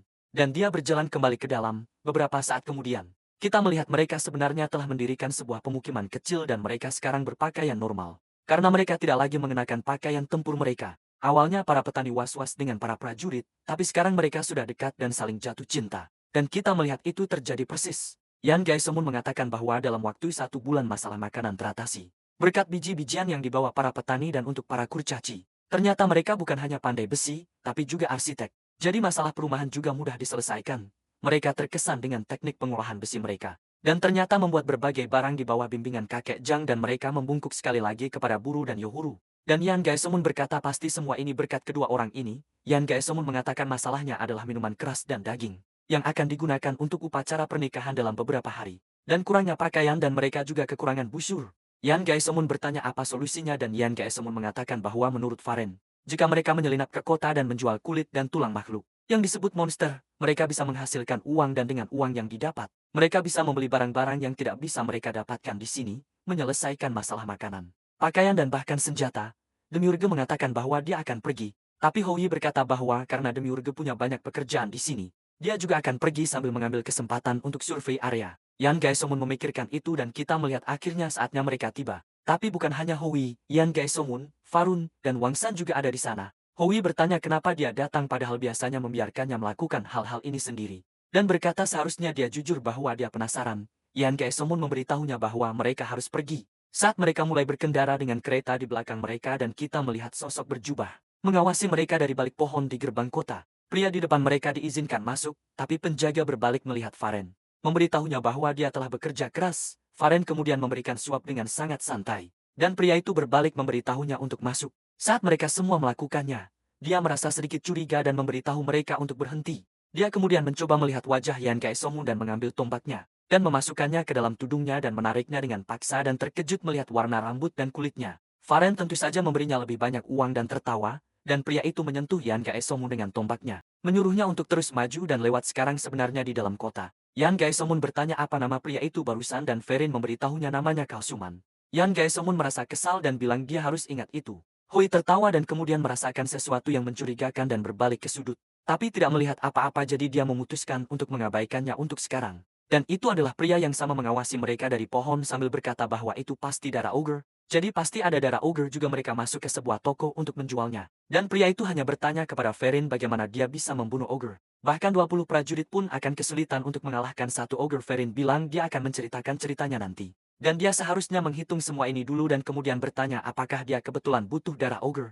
Pria itu bilang hanya penyihir yang akan membeli barang itu tapi tidak mungkin penyihir ada di tempat yang begitu terpencil. Tentu saja si pengintip adalah penyihir dan dia masuk dengan terburu-buru. Sambil berkata bahwa dia akan membelinya dan mereka terkejut bahwa ada benar-benar penyihir di sini dan dia melompat ke depan. Sambil berkata bahwa kondisinya sangat baik dan dengan ini dia akhirnya bisa bebas dari kutukan. Lingkaran kedua pemilik toko bertanya apa pendapatnya. Dan dia bilang dia akan mengambil 3 botol dengan 1 emas dan 50 prak. Pemilik toko bilang maaf tapi harga itu tidak mungkin. Penyihir itu meminta untuk menunggu sebentar dan dia mengeluarkan 1 emas. Dan 90 prak sebagai gantinya tentu saja ekspresi mereka tidak berubah. Dan dia bilang ini semua yang dia punya dan pasti mereka bisa menyelesaikannya. Saat dia memohon kepada mereka pemilik toko, bilang bahwa dia tidak lebih dari penipu yang mencoba menipunya. Baron mencoba meredakan situasi tapi penyihir itu berteriak bertanya bagaimana dia berani dan memperkenalkan dirinya sebagai Rizel. Penyihir jenius yang dikatakan muncul sekali dalam 100 tahun. Pemilik toko bilang bahkan penyihir lingkaran ketiga seharusnya dimanjakan dengan emas. Jadi bagaimana dia bisa begitu miskin dan untuk seseorang yang disebut jenius pasti dia tidak terjebak di lingkaran kedua. Rizel merasa tersinggung dan mulai membungkuk sambil membisikkan sesuatu. Sebelum dia mulai melafalkan dan melemparkan bola api pemilik toko terkejut. Dan bilang bahwa meskipun dia belum mencapai pencerahan. Dan tetap di lingkaran kedua, dia telah melakukan dosa menghina seorang penyihir. Sebuah mic kemudian melayang dan mengenai wajahnya. Dan menjatuhkannya ke lantai. Yan Gaesomun bertanya apakah pengemis berlatih sihir di kota ini. Dan Yan Gaesomun berkata pasti tidak. Lebih mungkin seorang penyihir yang menjadi pengemis. Mereka berjalan mendekat saat dia pingsan dan Hudia berkata sihir di tempat ini cukup membingungkan. Rizel memberitahu kita latar belakangnya dan dia pernah disebut jenius. Yang muncul sekali dalam sahabat dan yang lain butuh 2 tahun untuk menguasai mana. Dan dia melakukannya hanya dalam setengah tahun dan menjadi penyihir agung. Itu hanya masalah waktu. Tapi ketika dia berhenti di lingkaran kedua, gurunya meninggalkannya dan dia menjadi terasing dimanapun dia pergi. percaya pasti ada jalan ke depan, dia mengabdikan hidupnya untuk belajar. Mendapatkan pengetahuan yang bahkan menyaingi Archmin, namun dia tidak bisa menguasai lingkaran kedua. Mereka membawanya ke dalam kereta dan mulai menariknya pergi saat dia terus berkata kepada tuannya untuk tidak meninggalkannya karena dengan darah ogre, dia telah mencapai lingkaran kedua. Hui bertanya apakah mereka benar-benar akan kembali lebih awal. Karena pria tua ini dan Yan Gaesomun berkata bahwa penyihir, atau yang dikenal sebagai dukun di tanah ini adalah orang yang langka dan bijaksana. Dia bertanya apakah dia menculiknya karena takut orang lain akan mengambilnya. Dan Yan Gaesomun berkata itu omong kosong, dia hanya memilihnya. Dia bertanya untuk apa dan apa yang akan dilakukannya dengannya. Dan Yan Gaesomun berkata bahwa dia dimaksudkan untuk menjadi langka dan berharga, jadi kenapa tidak? Rizal kemudian mulai menangis dalam tidurnya sebelum dia terbangun. Dan Yan Gaesomun berkata sudah saatnya bertanya mengapa dia menangis. Yan Gaesomun berkata itu wajar untuk menangis setelah diculik dan Yan Gaesomun berkata bahwa dia hanya mengatakan. Rizal bertanya-tanya orang-orang ini dan apa rencana mereka untuknya. Dan dia berkata mereka pasti tidak tahu bahwa sebuah tali biasa tidak bisa mengikat seorang penyihir. Matanya mulai bersinar dengan mana dan dia mulai memperkuat dirinya memutuskan tali. Dia kemudian melancarkan energi bolt dan dia berkata meskipun itu adalah mantra lingkaran keduanya. Itu bukan sesuatu yang bisa dianggap remeh. Itu meluncur ke arah Yan Gaesomun dan dia memukulnya dengan tinjunya yang telanjang. Yang membuat Rizal terkejut. Yan Gaesomun berkata blok dan entah bagaimana itu benar-benar terjadi. Rizal duduk di sana tanpa bisa berkata-kata. Yan Gaesomun bilang itu cukup keren dan Yan Gaesomun setuju. Dan Rizal hanya bertanya apa sialan yang terjadi dengan sihirnya. Rizal bertanya bagaimana dia bisa membatalkan sihirnya dan kemudian dia menggunakan sihir interpretasi yang ada di cincinnya tapi dia bertanya siapa mereka. Yan Gaesomun bertanya bagaimana dia bisa berbicara dalam bahasa mereka dan Rizal lebih penasaran bagaimana mereka bisa memblokir bola energi tanpa perisai. Yan Gaesomun bertanya sekali lagi bagaimana dia tahu bahasa mereka dan Rizal memberitahu mereka bahwa itu adalah barang kekuasaannya. Sambil menyuruhnya untuk tidak mencampuri urusannya Yan Gaesomun bertanya apa maksudnya. Bilang bahwa dia khawatir karena mereka meninggalkan penipu itu di kota. Tapi senang mereka bisa berkomunikasi. Rizal bertanya sekali lagi bagaimana mereka mengubah bola energi menjadi tidak ada. Bertanya-tanya formula apa yang dia gunakan. Yan Gaesomun bilang sepertinya dia juga seorang penyihir. Jadi dia pasti tahu bahwa itu kasar untuk bertanya tentang seni orang lain sembarangan. Rizal mau bertanya lagi tapi Yan Gaesomun menyuruhnya berhenti dan ketika dia melihat ke depan, kita melihat sekelompok pria berjalan menuju mereka. Yan Gaesomun bilang mereka harus menghadapi tamu yang tidak diundang ini. Pertama kita melihat ada sekelompok besar dan pemimpin mereka tidak lain adalah Kausuman. Dia bilang akan bodoh kehilangan sumber pendapatan yang konsisten hanya karena satu momen keserakahan. Tapi barang-barang yang dimuat di kereta mereka cukup banyak dan semuanya terlihat sangat mahal. Dan ini adalah waktu yang sempurna karena mereka terpisah. Dia bisa membunuh dua orang ini.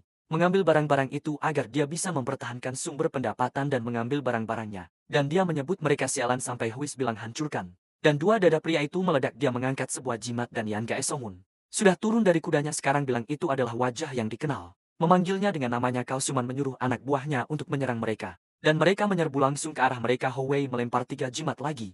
Meledakkan 3 dari mereka. Kausuman terdiam ketika Yan Gaesomun berjalan perlahan ke arahnya menatap tajam padanya. Salah satu anak buahnya melompat ke arahnya di udara dan Yan Gaesomun cepat mengeluarkan pedangnya. Memotongnya menjadi 2. Kausuman menyuruh anak buahnya sekali lagi untuk menghentikan mereka. Tapi mereka tidak bergerak sama sekali dan dia bertanya mengapa mereka hanya berdiri di sini. Yan Gaesomun mengeluarkan mantra lain yang disebut padamkan api dan sekali lagi 3 bajingan itu mulai terbakar membara. Berubah menjadi abu di depan dia. Kausuman terkejut saat dia jatuh ke tanah. Dan Yan Gaesomun mendekatinya sambil memandang ke bawah kepadanya. Memberitahunya bahwa dia adalah orang yang baik. Yan Gaesomun berkata itu sangat mengesankan. Dia mengangkat pedangnya ke udara dan Kausuman mulai berteriak saat Yan Gaesomun mengayunkannya ke bawah dan mengenai kepalanya. Saat Yan Gaesomun memberitahunya untuk berhenti bermain-main dengannya dan Yan Gaesomun terus menepuknya berulang kali. Karena apa yang dia lakukan di atas kuda, terus-menerus. Yan Gaesomun memberitahunya bahwa mereka harus mengakhiri pembalasan mereka di sini sekarang. Dan pergi, Kausuman bertanya-tanya apakah dia akan hidup tetapi Yan Gaesomun merogoh jaketnya. Mengeluarkan sebuah jimat dan dia langsung menyadari itu buruk. Saat Yan Gaesomun melakukan mantra yang sama yang dia lakukan, Kausuman mengeluarkan teriakan primitif. Tetapi tentu saja dia baik-baik saja karena hanya jimatnya yang terbakar. Dan Yan Gaesomun berkata seperti yang diharapkan, dia masih tidak bisa melakukannya. Yan Gaesomun berkata jika seseorang bisa melakukannya, itu tidak akan disebut sihir. Dia kemudian terkejut mengatakan bahwa jantung Calumen tidak berdetak lagi. Namun, Rizal masih mencoba menganalisisnya, mengatakan bahwa dia mengeluarkan sihir hanya menggunakan kata pemicu. Dan tanpa mantra, dan jika dipikir-pikir, mereka menuju tempat di mana naga tinggal. Dan dia mulai salah paham. Berpikir bahwa dia sendiri pasti adalah naga yang tinggal di sana. Jika dia bisa menjadi pelayan naga dan memahami asal-usul sihir, dia pasti bisa melampaui lingkaran kedua. Dia meminta maaf karena telah menculiknya. mengatakan bahwa jika dia tidak menyukainya. Tetapi Rizal mulai melipat dengan cepat, mengatakan bahwa dia pasti membawanya karena dia butuh dia dan jika dia memberinya perintah, dia akan melakukan apa saja. Mereka berdua bingung tetapi mengikuti saja, mereka berangkat ke pelabuhan. Dan Rizal bahkan lebih bingung, mengatakan bahwa ada desa yang terorganisir dengan baik di pegunungan yang memiliki disiplin dan moral tentara yang menyaingi kekaisaran Buru dan Youru menyambut mereka. Bertanya siapa lelaki tua di belakang mereka. Dia melihat mereka berdua. Dan bertanya apa yang dilakukan kelantitan di sini dan sekali lagi. Bertanya siapa orang tua yang ada di belakang mereka. Dia melihat mereka berdua. Dan bertanya apa yang dilakukan kelantitan di sini dan sekali lagi. Mereka heran kenapa mereka dipanggil begitu. Rizal mengatakan bahwa para kurcaci ini seharusnya sudah lenyap setelah perang ilahi melawan iblis 1000 tahun yang lalu. Yan Gaesomun menyebutnya penyihir, tetapi memperbaiki dirinya sendiri dengan menyebutnya Mei, mengatakan bahwa pasti dia tidak lupa akan kejahatan mencoba melukai Faren. Rizal mengatakan itu karena bajingan itu menghina dirinya dan Yan Gaesomun memberitahu Youru dan Buru untuk membawanya ke tempat eksekusi. Saat mereka menyeretnya pergi, mereka bertanya dari mana mereka menemukannya dan Yan Gaesomun mengatakan dia menemukannya di jalan menuju tempat eksekusi. Yan Gaesomun mengatakan bahwa meskipun dia bilang dia hanya menemukannya, dia juga menculik pria itu. Dan bahwa dia tidak bisa memaafkannya karena mencoba melukai Faren yang merupakan pemandu salah satu orangnya. Rizal memberitahunya bahwa itu karena mereka menghina dirinya yang adalah seorang Mei dan Yan Gaesomun mengatakan bahwa dia mengerti dan Rizal berterima kasih padanya. Tetapi Yan Gaesomun mengatakan bahwa dia juga menghina dirinya dengan mencoba melukai pelayannya. Rizal bertanya bagaimana dia bisa mengatakan hal seperti itu dan Yan Gaesomun memberitahunya bahwa itu adalah bertahan hidup yang terkuat dan kebaikan mengalahkan kejahatan, tetapi bukan berarti kebaikan menghukum kejahatan, melainkan tentang sang pemenang mengambil segalanya. Rizal terlihat sedikit cemas dan mengatakan bahwa seorang yang lemah yang menculik orang lain hanya mempercepat kehancuran mereka sendiri. Yan Gaesomun bertanya apakah itu benar-benar hal yang tepat untuk dikatakan dalam situasi ini, dan bahwa pasti dia bisa menyadari bahwa tidak akan aneh jika dia memukulinya sampai mati di tempat. Tetapi dia juga kurang memiliki keterampilan untuk mendapatkan rasa hormat sebagai Mei. Bertanya apakah dia salah. Tentu saja, Rizal tidak bisa membantahnya karena dia terjebak di lingkaran kedua dan dia mengatakan bahwa seluruh hidupnya, yang telah 75 tahun hanya terasa penuh penyesalan. Yan Gaesomun mengatakan dia akan memberinya kesempatan. Bertanya apakah dia akan terus berkeliaran seperti pengemis atau jika dia akan mencoba keberuntungannya tinggal di sini bersamanya. Rizal bertanya apa maksudnya dengan itu dan Yan Gaesomun mengatakan lebih baik daripada mage yang luar biasa. Dia membutuhkan seorang bijak yang memiliki pengetahuan besar tentang dunia ini. Saat dia mendekati eksekusi, Yan Gaesomun mengatakan dia akan terus hidup. Dan dia bertanya padanya apakah dia akan bergabung dengannya. Rizal tidak menjawab. Jadi Yan Gaesomun memberitahunya bahwa dia akan bertanya sekali lagi, mengatakan bahwa dia membutuhkannya. Bertanya-tanya apakah dia akan bergabung dengan tujuannya. Rizal bertanya apa yang akan dia lakukan untuknya dan Yan Gaesomun mengatakan bahwa dia tidak akan tinggal diam ketika seseorang memperlakukan keluarganya atau rakyatnya dengan buruk. Dan jika ada yang berani meremehkannya, dia akan menghancurkan mereka sampai berkeping-keping. Rizal mulai meneteskan air mata sebelum membungkuk kepadanya, mengatakan bahwa dia akan melayaninya sebagai tuannya. Malam itu, kita melihat Rizal bersama Buru dan Youru dan dia hanya bingung, mengatakan bahwa dia mengira dia akan diperlakukan sebagai pelayan. Tetapi sebaliknya, Yan Gaesomun memerintahkan Rizal untuk mengajari keduanya. Mereka bertanya kepada Yan Gaesomun apa yang seharusnya mereka pelajari di usia ini. Dan Yan Gaesomun mengatakan bahwa mereka tidak bisa hanya tinggal di sini selamanya. Mereka harus memahami tempatnya untuk menentukan jalan mereka ke depan. Rizal salah paham, berpikir bahwa dia membiarkannya mengajari orang-orang dari klan Titan. Tetapi tentu saja kita tahu itu tidak benar. Yan Gaesomun kemudian mengatakan bahwa alih-alih dia bergantung pada barang itu, dia harus belajar bahasa mereka dan sampai dia melakukannya, dia akan terus memegang cincin itu. Rizal bingung dan Yan Gaesomun mengatakan bahwa dia tidak berpikir dia mengambilnya karena dia menginginkannya. Tetapi Rizal mengatakan dia pasti punya alasannya. Setelah sedikit belajar, Buru dan Youru pingsan dan Rizal mengatakan pada akhirnya, kurcaci tetaplah kurcaci. Yan Gaesomun kemudian masuk. Saat Rizal menyapanya dalam bahasanya, Yan Gaesomun menatapnya dan melepas cincin dari jarinya, menyerahkannya kepadanya, lalu berbalik, memberitahunya bahwa itu rusak saat Rizal memasangnya kembali di jarinya. Dia menggunakan sihir, memberitahunya bahwa itu tidak rusak. Tetapi sudah terlambat karena Yan Gaesomun sudah pergi ke tempat lain. Malam itu kita melihat Wang San dan Faren dalam perjalanan pulang. Wang San memperhatikan sesuatu dan menyadari bahwa mereka sedang berjalan ke dalam perangkap. Dia memberitahu Faren untuk berhenti dan melompat dari cambuk, dan menempelkan telinganya ke tanah, mendengarkan langkah kaki. Faren bertanya apa yang dia lakukan dan dia bisa langsung merasakan bahwa instingnya benar. Dan dia memberitahu Faren bahwa mereka meninggalkan kereta. Dia mengambil pedangnya dan mengikatnya di sekitar dadanya, bilang bahwa dia harus cepat-cepat kecuali dia ingin mati dengan sia-sia. Faren bingung dan mereka menunggu di hutan dekat sambil mengawasi kereta. Saat mereka melakukannya, dua kesatria dari kota mendekati dan mengatakan mereka tidak percaya mereka akan meninggalkan itu dan bahwa mereka tidak mungkin pergi jauh, jadi mereka perlu menyebar dan mencarinya. Mereka mulai berjalan menuju mereka ke dalam hutan dan Veron bertanya-tanya apa yang harus dilakukan. Wang San berdiri, sementara Veron panik bertanya-tanya apakah dia akan mati seperti ini. Tetapi setelah suasana sedikit hening, dia membuka matanya, melihat bahwa Wang San sudah mengatasi keduanya, dan pria terakhir tidak bisa bergerak. Wang San tidak menyangka Wang San sebenarnya sekuat ini. Wang San memberitahu pria itu bahwa sebaiknya dia tetap diam dan jika dia menjawab pertanyaannya dengan jujur, dia bisa pulang untuk melihat istri dan anak-anaknya. Pria itu memberitahunya bahwa dia masih lajang, namun Wang San hanya menatapnya lalu bertanya mengapa dia menyerang mereka. Dia mengatakan bahwa itu adalah perintah dari kerajaan untuk merekrut tentara. Jadi Alvin menangkap petani untuk memenuhi kuotanya. Wang San mengatakan ini pasti alasan para tentara bayaran menyerang desa Farenz untuk memulai dan pria itu memohon untuk dimaafkan. Dan kemudian dia pergi mengatakan bahwa dia memiliki wanita cantik. Wang San berkata dia pikir dia lajang. Dan pria itu mengatakan bahwa dia memiliki pacar. Wang San bertanya-tanya apakah dia harus membunuhnya atau tidak. Tetapi menurunkan pedangnya mengatakan bahwa sesuai janjinya, dia akan membiarkannya pergi karena dia menjawab pertanyaan. Tetapi itu akan membuatnya sedikit tidak nyaman. Jika dia kembali dengan cara yang sama, jadi dia harus menutup matanya dan berjalan pergi sampai dia menghitung sampai 1000 sebelum dia kembali. Veron bertanya apakah ini baik-baik saja karena jika mereka membiarkannya pergi, kelompok pengejar mungkin akan datang setelah mereka. Wang San memberitahunya untuk tidak khawatir tentang itu. Karena dia adalah orang yang jujur yang tidak akan mengkhianati mereka, pria itu berkata tentu saja tidak perlu khawatir saat dia berjalan pergi.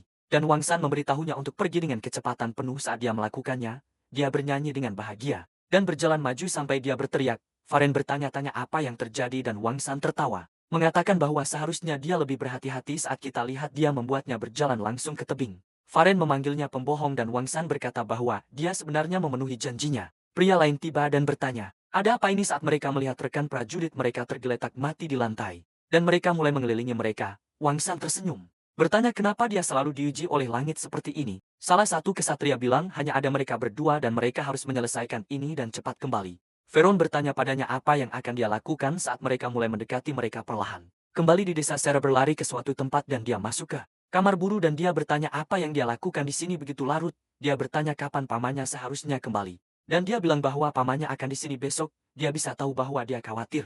Sambil bertanya apa yang mengganggunya, dia bilang jalan ke sini berbahaya. Dan siapa tahu apa yang mungkin dilakukan para prajurit kali ini. Dia bilang bahwa dia pasti khawatir tentang dia. Berkeliling hanya dengan penipu. Dia bilang iya, yang membuatnya tertawa banyak. Dia bertanya-tanya apa yang dia anggap lucu melihat rekam jejaknya. Kepercayaan pasti sulit didapat untuknya saat Wang San menghela napas. Dia menghunus pedangnya bilang bahwa tidak ada yang berjalan lancar. Youru memberitahunya untuk tidak khawatir meskipun dia mungkin hanya mengeluarkan kebohongan. Tetapi di dalam angkatan bersenjata mereka, dia sangat luar biasa dan dikenal sebagai boneka tempur. Saat dia melompat dari Faren, dia berlari maju dengan cepat, memenggal kepala semua orang yang dia lewati. Buru memberitahunya bahwa di antara semua pengawas Gali, dia adalah yang terkuat sejauh ini. Veron terdiam, dan Wang San memberitahunya sudah saatnya pergi. Veron masih mencoba memprosesnya tetapi merasa bersemangat. Mereka kemudian mendengar raungan yang sangat gila dan Veron bilang tidak mungkin. Bertanya kenapa ini ada di sini sekarang saat kaki raksasa masuk, kita lihat itu adalah ogre berkepala dua. Dia mulai mengalami serangan PTSD dari ogre terakhir dan mulai panik. Tetapi memberitahu dirinya untuk tetap tenang meskipun itu mungkin adalah raja monster tanah. Dengan Wang San di sini, mungkin ini bisa dilakukan. Saat dia berbalik, dia melihatnya berlari ke dalam hutan dan menyadari dia sudah ditipu. Kembali ke Yan Gai Somun, dia bilang ingin mengakhiri pertemuan hari ini. Seorang pria mengetuk pintu dan bilang ada laporan mendesak. Yan Gai Somun menyuruhnya untuk bicara dan pria itu bilang, ada asap yang naik dari menara pengangkut utara. Yan Gai Somun bertanya apakah dia tahu hal lain. Dan dia bilang ada sesuatu yang sepertinya terjadi di desa. Mereka berdagang dengan Yan Gai Somun bertanya seberapa jauh itu. Dan pria itu memberitahunya kurang dari setengah hari dengan kuda. Dia bilang dia tidak bisa mengabaikannya dan mereka bisa memutuskan apakah mereka teman atau musuh di tempat itu dan mereka bisa menjaga orang-orang minimum di sini untuk pertahanan. Sementara semua orang lainnya akan bergerak maju, ini adalah perintah mobilisasi penuh. Bahkan Rizal dengan cepat berlari mencoba mencari tahu apa yang terjadi. Dan segera setelah dia berbelok, dia melihat semua tentara sudah siap untuk perang. Dan bertanya bagaimana mereka bisa begitu cepat padahal baru saja diberikan Yan Gai Somun datang dengan kuda. Dan berdiri di depan semua pasukannya sementara mereka semua berbaris. Rizal bilang dia sudah menjelajahi setiap sudut benua, tapi dia belum pernah melihat pasukan yang begitu teratur. Dan bahwa satuan yang memancarkan Kai sebanyak ini setara dengan kesatria kekaisaran. Yan Gai Somun bertanya apakah mereka sudah siap dan buru memberitahunya untuk memberi perintah. Yan Gai Somun kemudian memberitahu Youru untuk membawa Rizal juga Yan Gai Somun. Kemudian mengatakan bahwa meskipun dia mungkin telah melihat dunia, dia ingin tahu apakah dia pernah melihat medan perang. Rizal bilang dia sudah Yan Gaesomun memberitahunya untuk menyaksikan perang mereka hari ini. Dan memberitahu mereka bagaimana mereka berbeda dalam hal taktik bertarung. Rizal bilang kata-katanya sederhana, tetapi kekuatan di baliknya sangat besar dan meskipun dia mencium bau darah, dia sangat tenang dan setiap kata yang dia ucapkan sangat jelas. Dia membungkuk kepadanya sambil berkata ya Tuan. Yan Gaesomun kemudian melihat kembali ke arah pasukan. Memberitahu mereka sudah waktunya untuk berangkat. Tentu saja Yuhuru dan Buru mulai membangkitkan semangat semua orang. Dan segera setelah gerbang dibuka, mereka mulai bergerak keluar. Di desa terdekat kita melihat Alvin dan anak buahnya telah mengumpulkan semua orang. Kecuali untuk pria yang mampu bertarung dan wanita yang terlalu muda. Alvin memberitahu Tillman untuk membunuh mereka semua sementara anak buahnya sudah siap dengan panah mereka. Sementara para pria sudah siap dengan busur mereka menarik kembali senarnya. Dan menembakkan panah api ke arah desa yang sepenuhnya membakarnya. Alvin bilang desa ini terlalu kecil. Tillman berkata, para tahanan bilang ada pemukiman yang lebih besar di dekatnya dan terdengar cukup besar. Alvin bilang jika begitu mereka mungkin juga memanfaatkan kelompok mereka. Dan ini akan menjadi perburuan yang menyenangkan saat mereka mulai menuju kampian Gaesomun. Alvin kemudian menuju desa bersama anak buahnya kembali ke Wangsan dan Faren. Ogre berkepala dua masih berjalan melalui hutan. Mencoba menemukan mereka dan mereka entah bagaimana berhasil menghindarinya saat ia berjalan. Tepat di depan mereka Wangsan bertanya mengapa dia pantas mendapatkan ini. Dan Faren berkata setidaknya mereka harus turun dan itu adalah sebuah kelegaan. Dia kemudian berbalik bertanya apa yang dia dengar. Saat dia melihat makhluk goblin kecil yang menjijikan, dia berkata sepertinya mereka telah memasuki wilayah monster. Dan Wangsan berkata dalam hal ini mereka sebaiknya cepat-cepat keluar dari sini. Tetapi makhluk itu memukulnya di kepala dengan batu dan Faren berbalik dan Wangsan jadi marah. Mengatakan bahwa makhluk ini sudah membuatnya kesal. Faren menyuruhnya untuk menunggu. Tetapi Wangsan menendang makhluk itu seperti bola sepak sambil bertanya apa yang dia katakan. Wangsan memberitahunya bahwa bayi Goblin hanya dibesarkan di desa Goblin. Jadi dia akan bilang mereka sebaiknya membiarkan mereka sendiri. Dan keluar dari sini tetapi setelah menyaksikan program luar angkasa Goblin pertama. Yang lainnya terlalu marah untuk tetap diam. Wangsan berkata dia berharap dia menghentikannya. Sementara itu Yan Gaesomun dan yang lainnya akhirnya tiba di desa. Dan melihatnya sepenuhnya terbakar habis dia memberitahu Yan Gaesomun bahwa mereka akan istirahat di sini sebentar. Dan waspada terhadap segala penyergapan Rizal kemudian memberitahunya bahwa berdasarkan lambang di ujung panah mereka adalah tentara pribadi Baron Alvin. Yan Gaesomun berkata dia mengerti dan dia mendengar bahwa dia akan datang ke daerah ini. Untuk menangkap para petani bertanya apakah dia tahu alasannya. Rizal berkata alasan sebenarnya dia datang ke sini adalah karena monster di sini ganas. Dan banyak sehingga mengirimkan sebuah angkatan akan mengakibatkan kerugian besar. Karena kota di pintu masuk pegunungan adalah kota komersial. Mereka tidak membutuhkan banyak budak tetapi dalam hal ini untuk mengumpulkan personel untuk perang. Dan semakin berkembang perdagangan sebuah kota, semakin banyak perdagangan kaya mereka. Membantu anak-anak mereka menghindari wajib militer jadi ini adalah praktik umum untuk membeli hamba atau budak dan mengirim mereka ke medan perang sebagai pengganti mereka. Bersama dengan suap dan sepertinya mereka berencana untuk menggunakan yang ditangkap. Petani sebagai budak Yan Gaesomun bilang mereka gila. Bertanya apakah mereka benar-benar berpikir bisa menang seperti itu. Rizal memberitahunya bahwa kerajaan Hyun mungkin tidak peduli apakah mereka menang atau kalah. Yan Gaesomun bertanya apa yang dia bicarakan. Dan dia bilang bahwa negara ini berbatasan dengan dua kekaisaran raksasa. Dan menghadapi kekaisaran maritim di seberang laut jadi mereka selalu berada di bawah kendali cek mereka. Dan tuntutan pihak yang lebih kuat jadi ketika mereka berperang. Mereka bertahan dengan menyediakan pasukan untuk kedua belah pihak jadi tidak masalah siapa yang menang atau kalah. Dan itulah kenyataan negara ini. Kerajaan tinggi adalah tanah yang tidak ada yang melindungi. Yan Gaesomun bilang itu menyedihkan bahwa mereka sudah menyerah untuk menjadi sebuah bangsa. Salah satu anak buahnya mendekatinya bilang bahwa mereka menemukan perkemahan musuh. Dan ada sekitar 20 kavaleri dan 600 infanteri. Mereka melihat sekitar 250 orang yang tampaknya telah diculik dari sini. Terjebak di dalam kereta dan tampaknya mereka sedang beristirahat. Sebelum bergerak ke desa lain Yan Gaesomun bilang itu sempurna. Dan itu berarti malam ini akan menjadi malam yang panjang meskipun di perkemahan Alvin. Kita melihat mereka menyiksa penduduk desa yang baru saja mereka culik. Dan mereka memukuli mereka berulang kali dan para pria tertawa bersenang-senang. Dan beberapa pria lainnya mulai membuka baju mendekati wanita. Dan salah satu dari mereka menawarkan makanan dan angkat kepada yang pertama maju. Tetapi tentu saja tidak ada yang melakukannya jadi dia berjalan dan dengan paksa menangkap salah satu dari mereka. Sementara itu para penjaga di depan bilang bahwa sialan jadi penjaga. Daripada bersenang-senang dengan wanita dan pria lainnya bilang bahwa dia merasakannya. Udara kemudian menjadi sedikit tegang dan mereka bertanya-tanya apakah mungkin itu hanya karena kabut. Pria yang baru saja bilang bahwa dia merasakannya memberitahunya bahwa pasti dia tidak takut pada serigala. Lalu sebuah panah terbang menyasar ke dia dan temannya menjatuhkan keduanya. Dia kemudian berbalik melihat bahwa yang lainnya sudah mati juga. Dan dia mengambil pose paling mencolok yang pernah aku lihat. Bertanya-tanya apa yang sedang terjadi sebelum dia juga terkena panah di kepala. Dia jatuh saat Yan Gaesomun dan anak buahnya mendekati depan bilang sudah saatnya mengirim sinyal. Mereka mengeluarkan merpati saku mereka dan melemparkannya ke udara. Dan Yan Gaesomun melihatnya dari jauh sambil berkata bahwa mereka telah mengamankan rute pelarian. Yan Gaesomun kemudian memberitahu Rezel untuk mengawasi dengan seksama mulai sekarang karena inilah cara mereka bertarung. Youru dan skuad pemanah siap dengan busur mereka dan Youru tersenyum. Memberitahu semua pasukan untuk menembak saat mereka melepaskan panah ke langit malam. Jika kamu sudah menonton sampai akhir, komentar Titan untuk memberitahu saya. Subscribe untuk lebih banyak video seperti ini. Kasih like atau komentar untuk membantu channel ini. Terima kasih telah menonton.